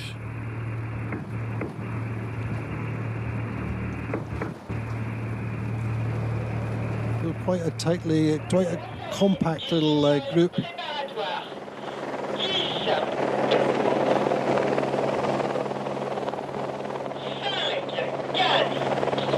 So there we go, 5 seconds.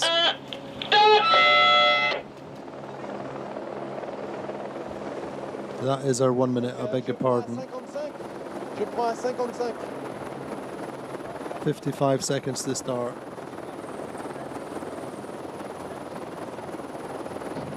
Everybody lined up nicely. Who's going to break the line first? Key thing is not to be over the start line. And at the moment, it's Arnaud Boissières, April Marine, closest to the line. Allagrande, Mapei, Ambrogio, Beccaria, a little bit in the dirty air, the wind shadow of the boats to windward. Francesca Clapcich coming in with pace at the boat end of the line. The main focus, of course, always is on Alain Leboeuf. There we go. Clean start then to the Vendée Arctique. This 3,500 mile race up to the polar regions. And who's coming through the line first? Francesca Clapcich coming through nicely to windward. She'll come in with pace. An Olympic pedigree coming to the fore, absolutely. A little bit low on course, but she will harden up nicely, I think, just getting over the top of Arnaud Boissières. Corentin Horeau making a nice start as well. You can see down there. Coup de Pouce and Élodie Bonafous has really gone off the line very nicely with pace. For me, probably just a little bit ahead, but Francesca Clapcich coming from the windward side of the fleet with speed. A great start from the Italian-American.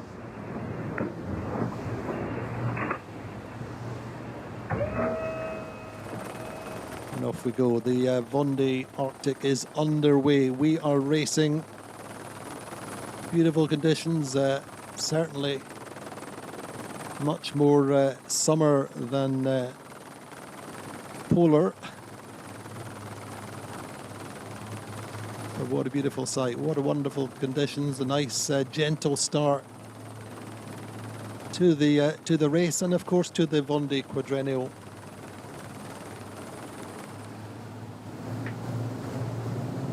Very different, you would imagine, to what we'll expect in November 28 when this Vendée Globe goes underway.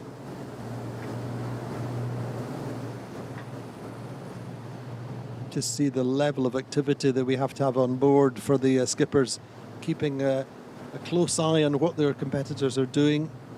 Still, we're in close contact.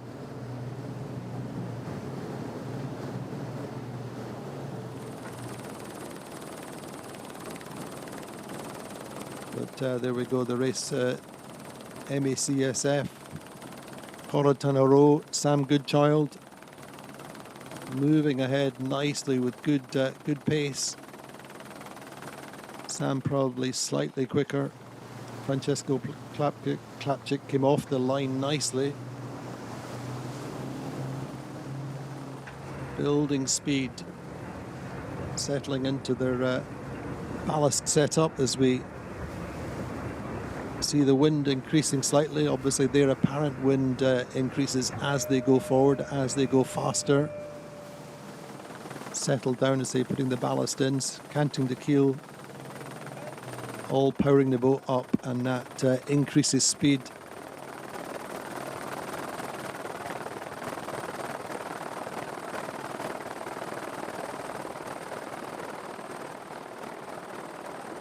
So it's pretty even, as you would imagine, in terms of speed at the moment.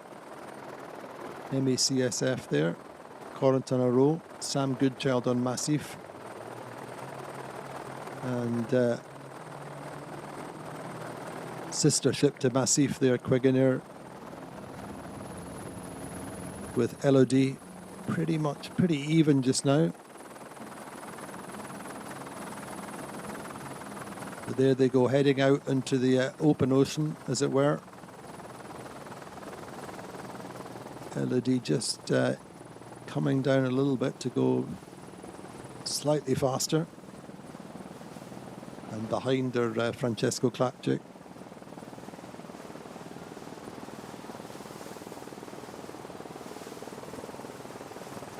Actually, no, sorry, 11th hour is much further to windward, so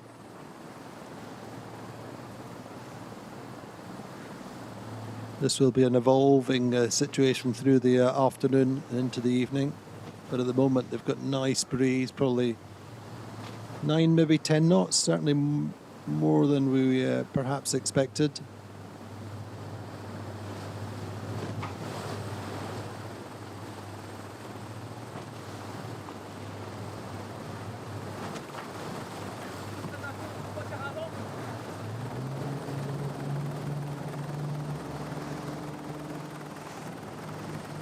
And Ambrogio Beccaria just winding up Mapei, Allagrande. Didn't have the best of starts. He just slightly slowed before the gun, but he's getting into it.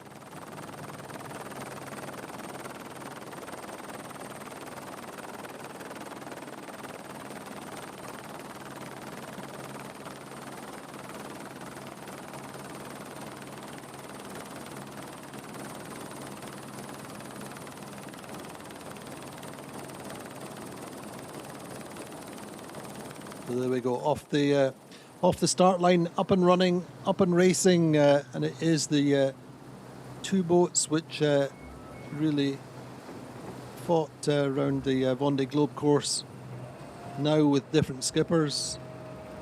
Macif, which won the race in the hands of Charlie Dallan, now in Sam Goodchild's hands, and MACSF, which is a second in the hands of Johan Richomme, now being sailed by Corentin Horeau.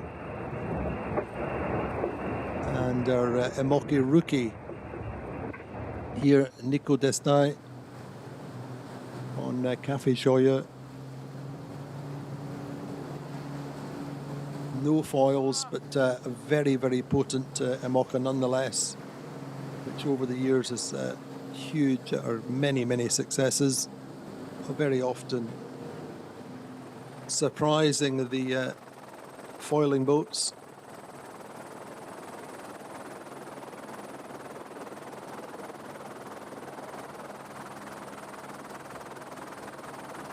But what a beautiful Sunday afternoon to go racing.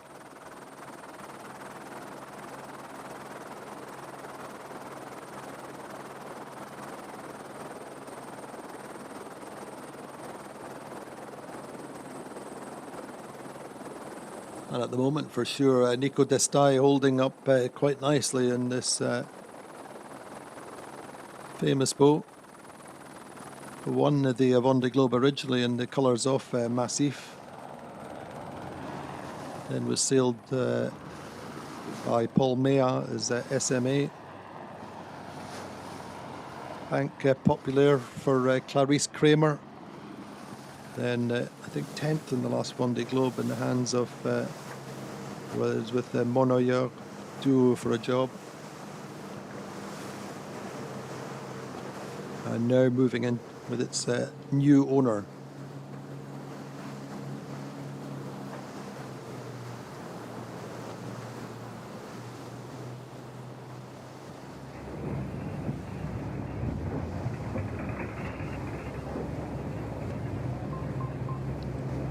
Just Élodie, Bonafous just keeping an eye on their trim and just trimming the sails in slightly.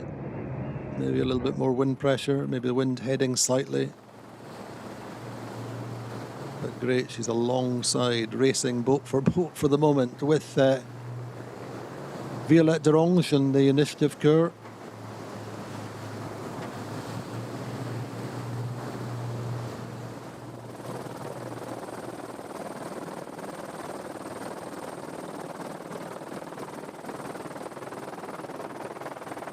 The SNSM, the French lifeboat service, tracking the fleet just now, based out of Les Sables.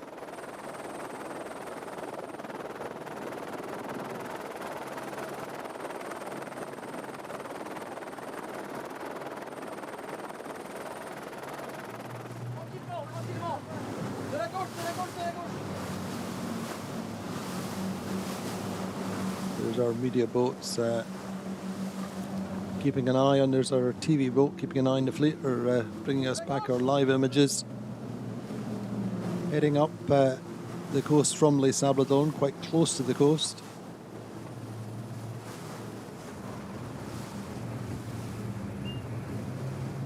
So now it's very much into race mode.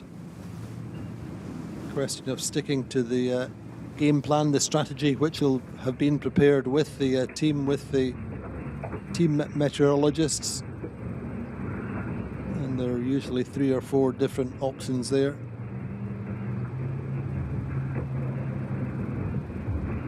Meteorological experts, and this will be a topic which will have been investigated and followed for the last week, certainly.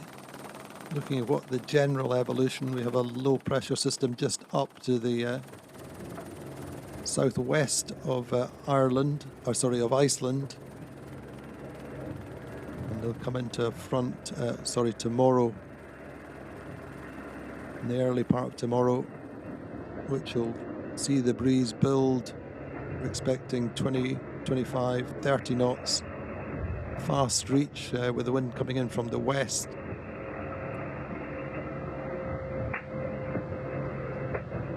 And that will be very, very much a speed race up to the Arctic Circle. Certainly there's been the weather models, as they always say, the weather models have been diverging. And so it's not super clear exactly what is going to happen. And certainly the first 24 hours looks fairly clear. Sam Goodchild was saying that the models are quite different. They've been changing every day for the past week. But generally, like Corentin Horeau this morning was saying that he's really looking at the first 24 hours out to the Irish coast.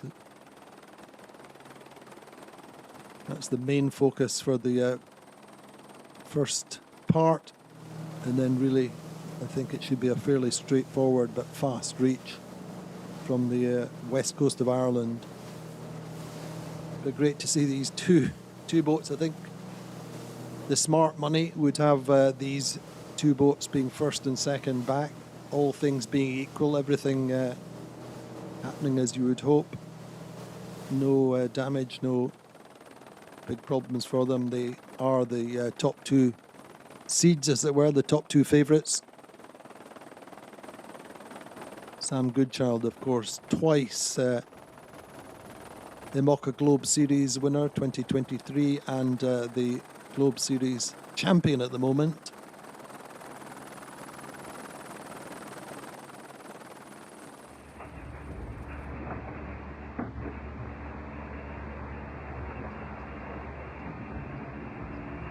On board the Allagrande Mapei.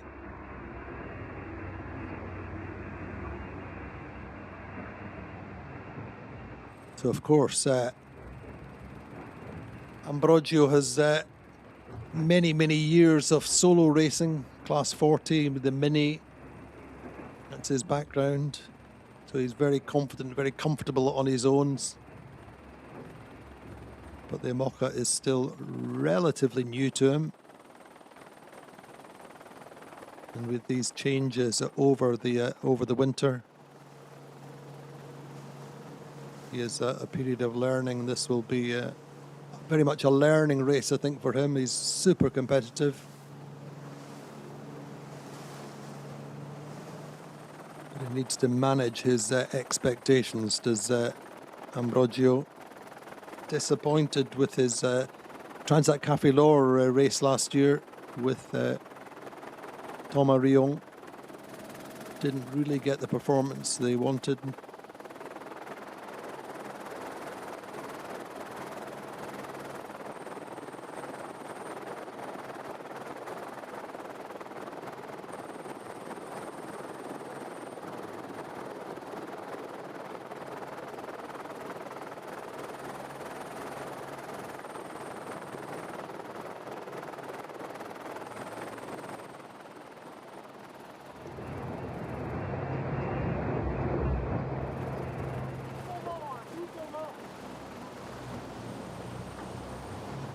So Nico Destai and Café Joyeux very much keeping in contact with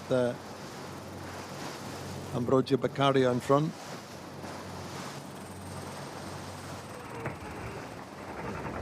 You know, in non-foiling conditions, then Café Joyeux boat is as quick as anyone. If not quicker in some conditions.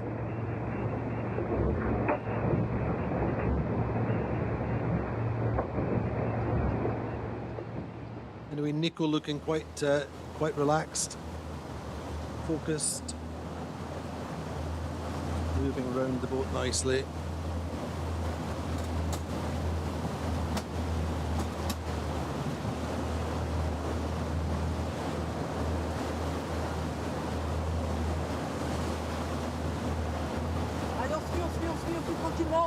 Violette Dorange here moving really nicely.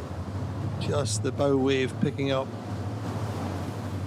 Still not quite enough to foil.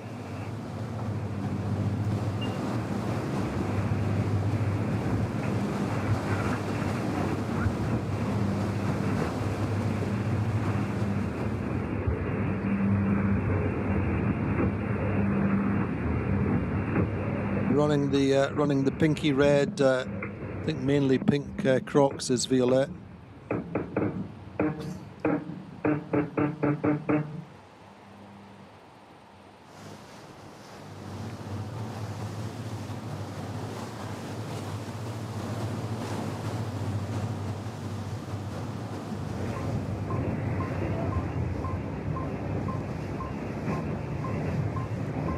Élodie Bonafous then watching her instruments, just settling into race mode, seeing how her speeds compared to her polars, how her predicted boat speed should be, how her predicted sail setup should be. Important not to get over active, over concerned about the small details. Just settle into race mode, into concentrating on trimming the sails and making sure the setup of the boat is perfectly optimized. Frankie there, Francesco Clapcich, and the former Malizia, very much a boat which is at her best in the really strong conditions, very much designed for the Southern Ocean.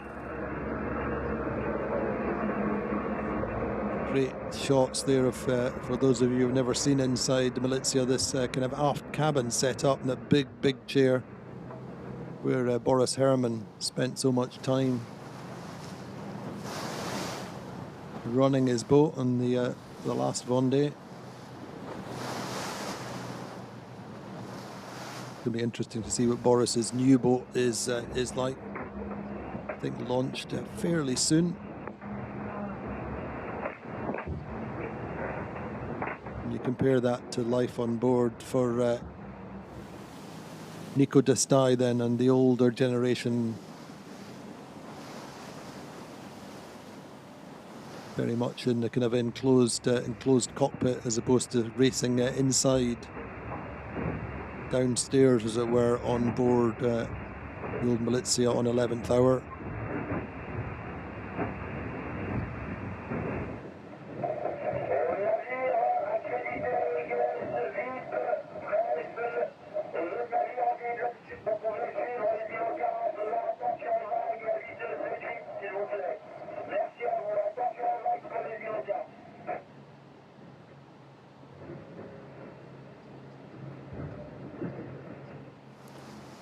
So at the moment, it's still that balance between sailing to the instruments in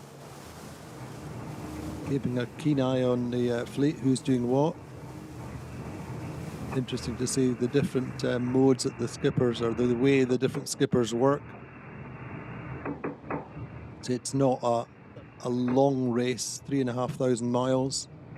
It's a sprint compared to the Vendée Globe, but Sam Goodchild was explaining during the week, it's a lot of transitions, a lot of changes. It's a much more of a Figaro style race for those who know that, who like Sam and Corentin and Élodie.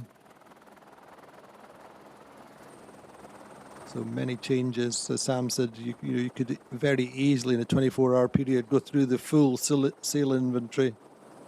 Many sail changes. So it's important not to burn out too early. Important not to burn out at all, in fact, of course.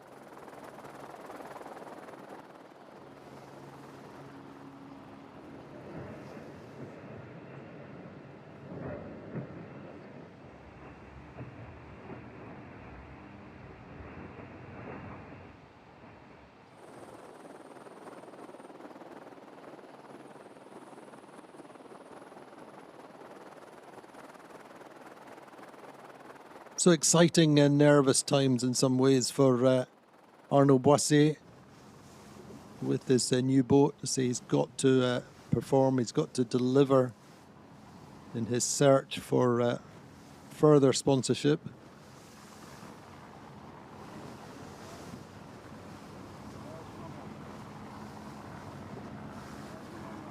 Has to finish the race, has to prove himself capable of a solid result. Sam Goodchild then starting to wind up the Macif.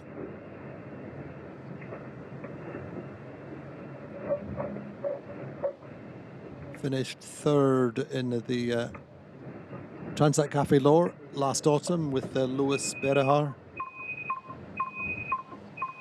Louis waiting for his new boat, the colours of Banque Populaire.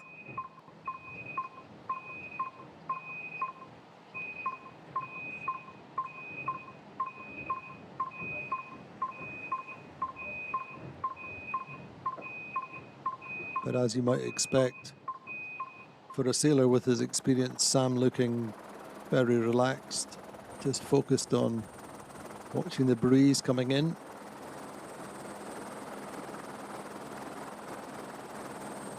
Checking his speed and how that's evolving.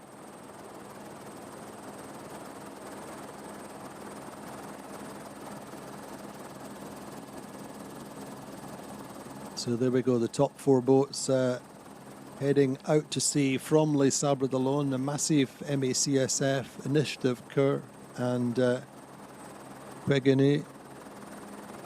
Could they be the first four boats back into Les Sables d'Olonne, whatever date that might be, week after next?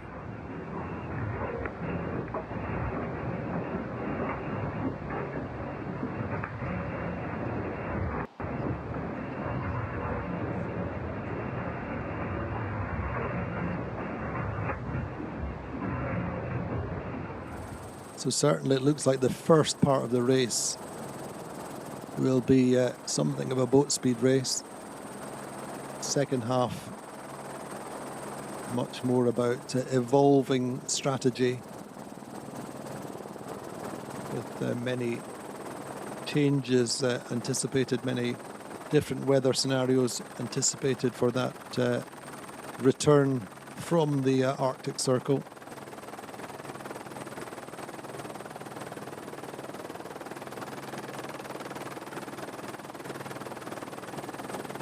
And Frankie then, Francesca, Clapcich actually doing really nicely offshore. Building a little bit of separation from Sam and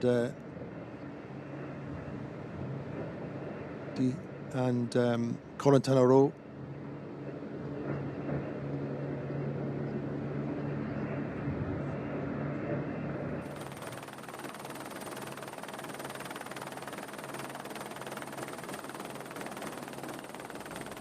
just following the sandy beaches to the north of Les Sables d'Olonne, going up the coast. That was the general expectation.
Certainly Francesca Clapcich looks happy with her course so far. Good speed.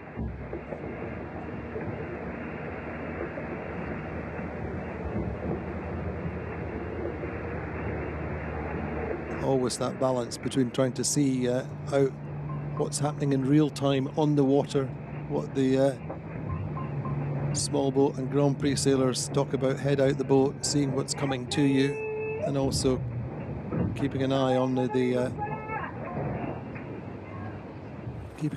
the instruments inboard or inside. Still support boats with the racers. I just heard Élodie thanking the boat alongside for their support and their being out there. But the support boats, the spectator fleet, is starting to thin out a little bit.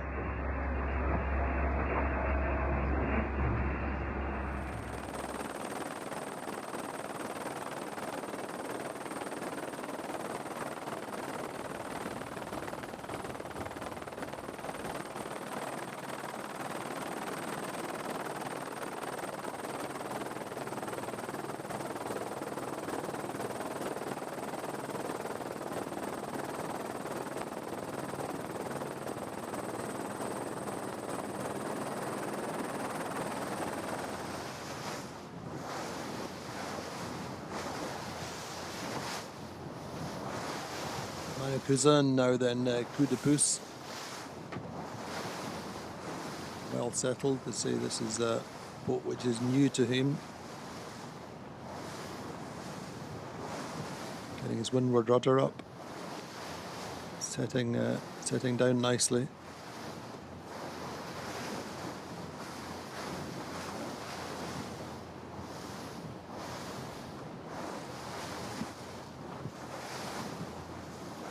So beautiful conditions, really. Nice settled breeze. Chance for the sailors to ease into this course. This should continue. The breeze will rise, increase slightly into the evening.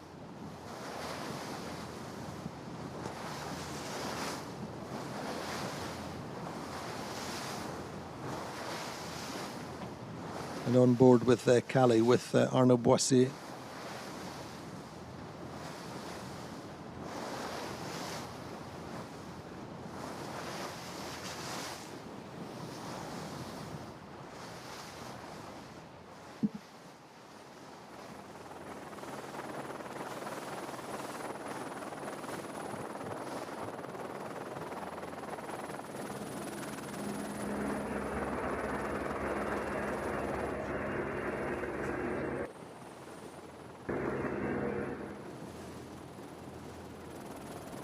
So I wonder, as I said early in the broadcast, I wonder whether this particular boat will be able to beat some of the foilers this time.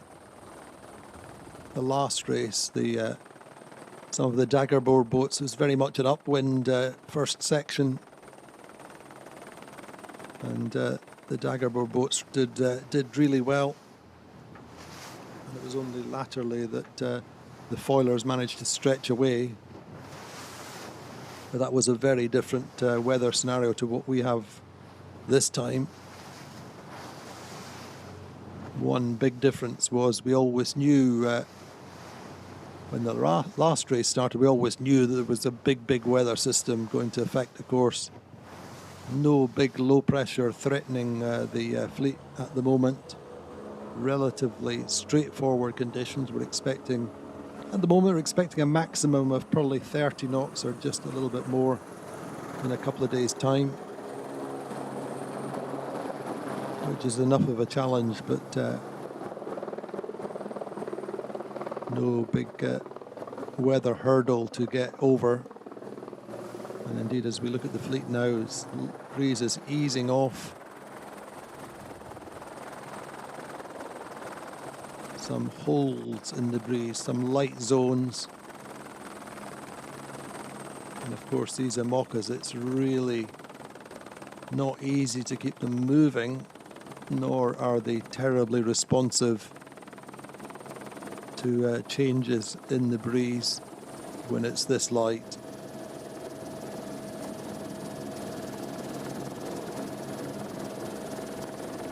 It's really a case of keep on going as fast as you can. You can't afford to chase the breeze.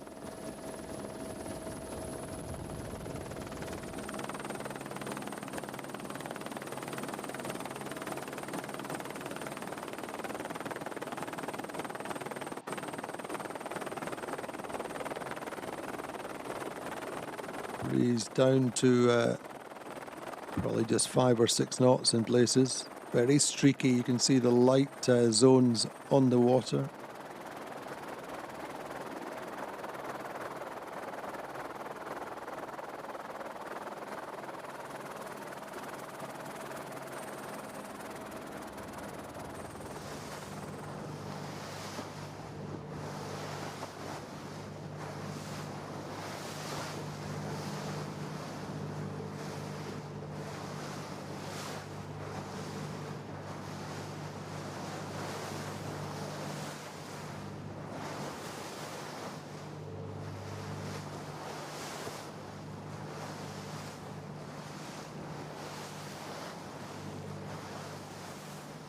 Manu and Arnaud Boissières, the only 2 skippers in the fleet to have raced in this race before.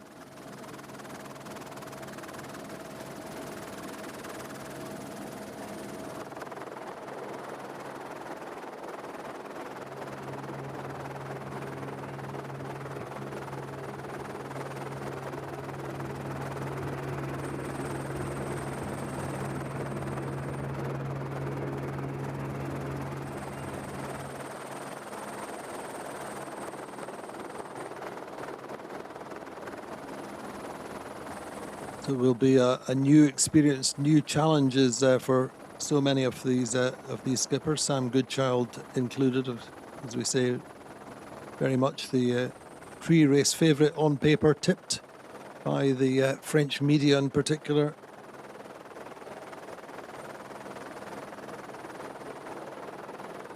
A chance to build miles, build experience. And solo miles, solo time is so important, obviously, in the pursuit of the Vendée Globe, but also the big race this year is the Route de Rome this autumn, the solo race from Saint-Malo to Guadeloupe. Hugely prestigious race, historic race. And that's the big test, the big solo test in the Vendée Quadrennial.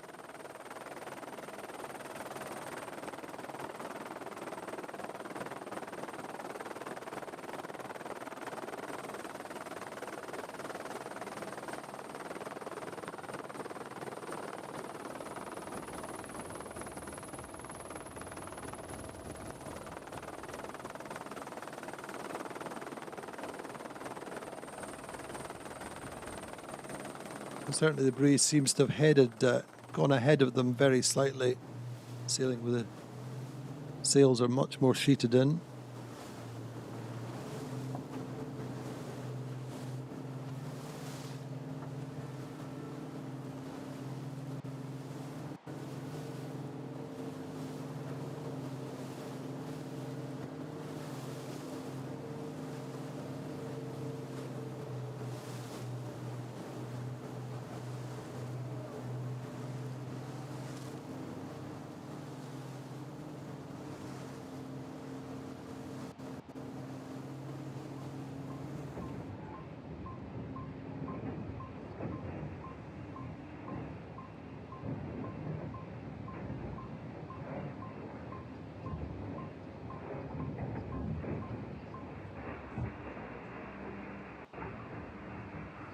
So various different exclusion zones which have to be observed for different reasons in different parts of the course. The wind turbine zone up off Saint-Nazaire. There's a wind farm there containing 80 turbines. There's an exclusion zone around there. And there's a Natura 2000 Iroise protection zone. That's off the coast of Brittany. Skippers are not able to go in too close to the Finistère coast, particularly around Ushant, Molène and the Chaussée de Seine. So that's about protecting the marine biodiversity there. And of course you have the usual traffic separation scene crossing the channel at Ushant. Sorry, just at the coming into the channel at the Ushant. There's where the traffic separates. There's a particular scheme there, or there's a particular separation zone there. You have to look out for the maritime shipping movements there. In the traffic areas there, also in the Isle of Scilly, around that and Land's End, TSS there. Then there's a biodiversity zone in the north of the Atlantic, north of Great Britain. Several zones are off limits there. And then there's an Arctic exclusion zone, which really encompasses Greenland and parts of Iceland. So they're another additional hazard, something that they have to watch out for. Obviously that passage round Ushant, or past Ushant, and there are very busy shipping areas to watch out for.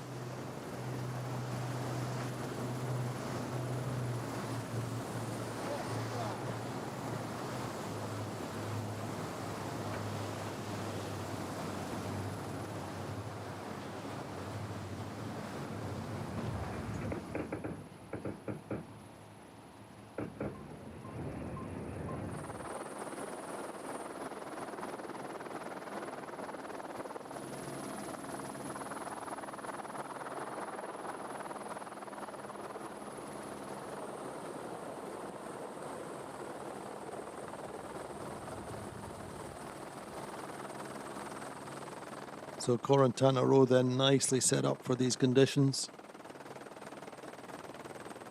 Going well, actually just pulled out slightly ahead of Sam Goodchild perhaps, but it's very close and not really of any great consequence at this stage.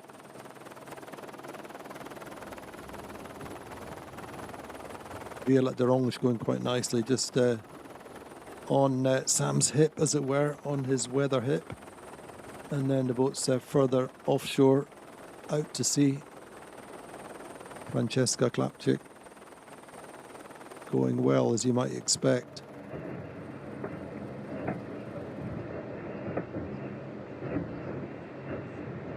Sam Goodchild looking up to weather, just trying to understand how the breeze is going to evolve in the next short-term period.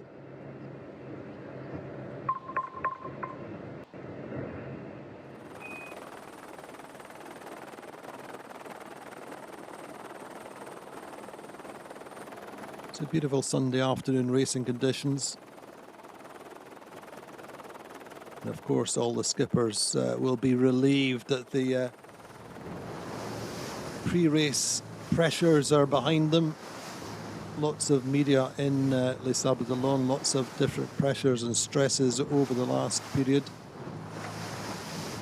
Last Monday, Tuesday, the skippers were mostly, well, the French-based skippers certainly went home or were away from the boat, just got a little bit of time off.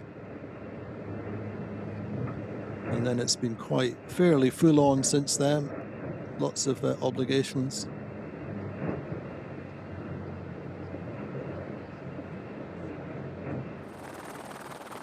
Fabulous images from on board inside the boats. You really start to understand how the skippers live. And a relatively short race like this, probably not terribly bad in terms of the space. but you can imagine what it's like in a Vendée Globe.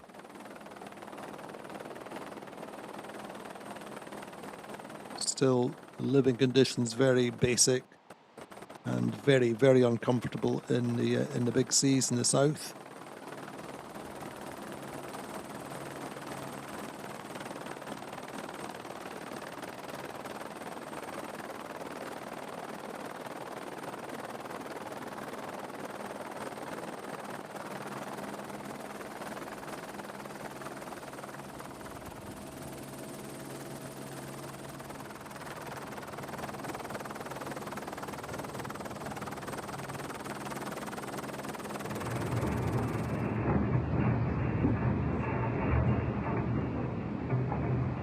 You can just see, you get an understanding of how complex it is to operate these boats, how physically tiring it is, how mentally tiring it is.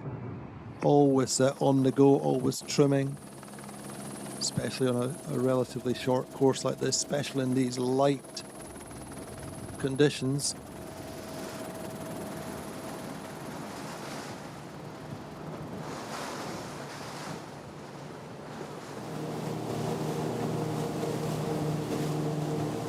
The different generations of boat.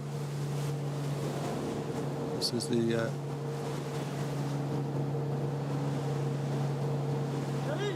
Hugo Boss, which finished second in the Vendée Globe behind Armel, and there is the winner of the last Vendée Globe in the hands of Charlie Dana.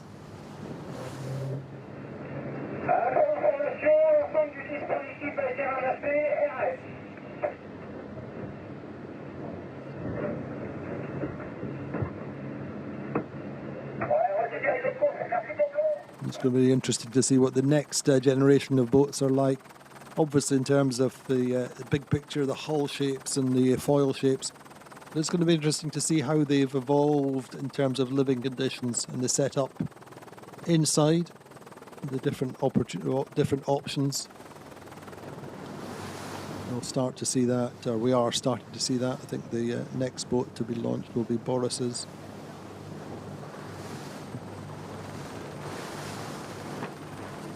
Jeremy Bayou substantially modified Charal, which I think is going in the water. If it's not already in, I think it was going in this weekend. But really, he's pretty much modified everything about the boat except the bow and the stern.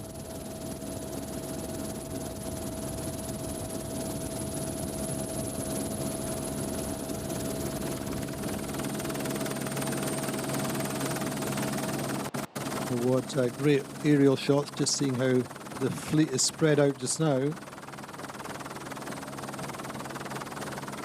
So very, very early stages of this race, which is going to be fascinating to watch over the coming days. We should see some good speeds up the Irish coast, and that's us finished. That's us end of our broadcast. Thank you so much for joining us. Keep following the race.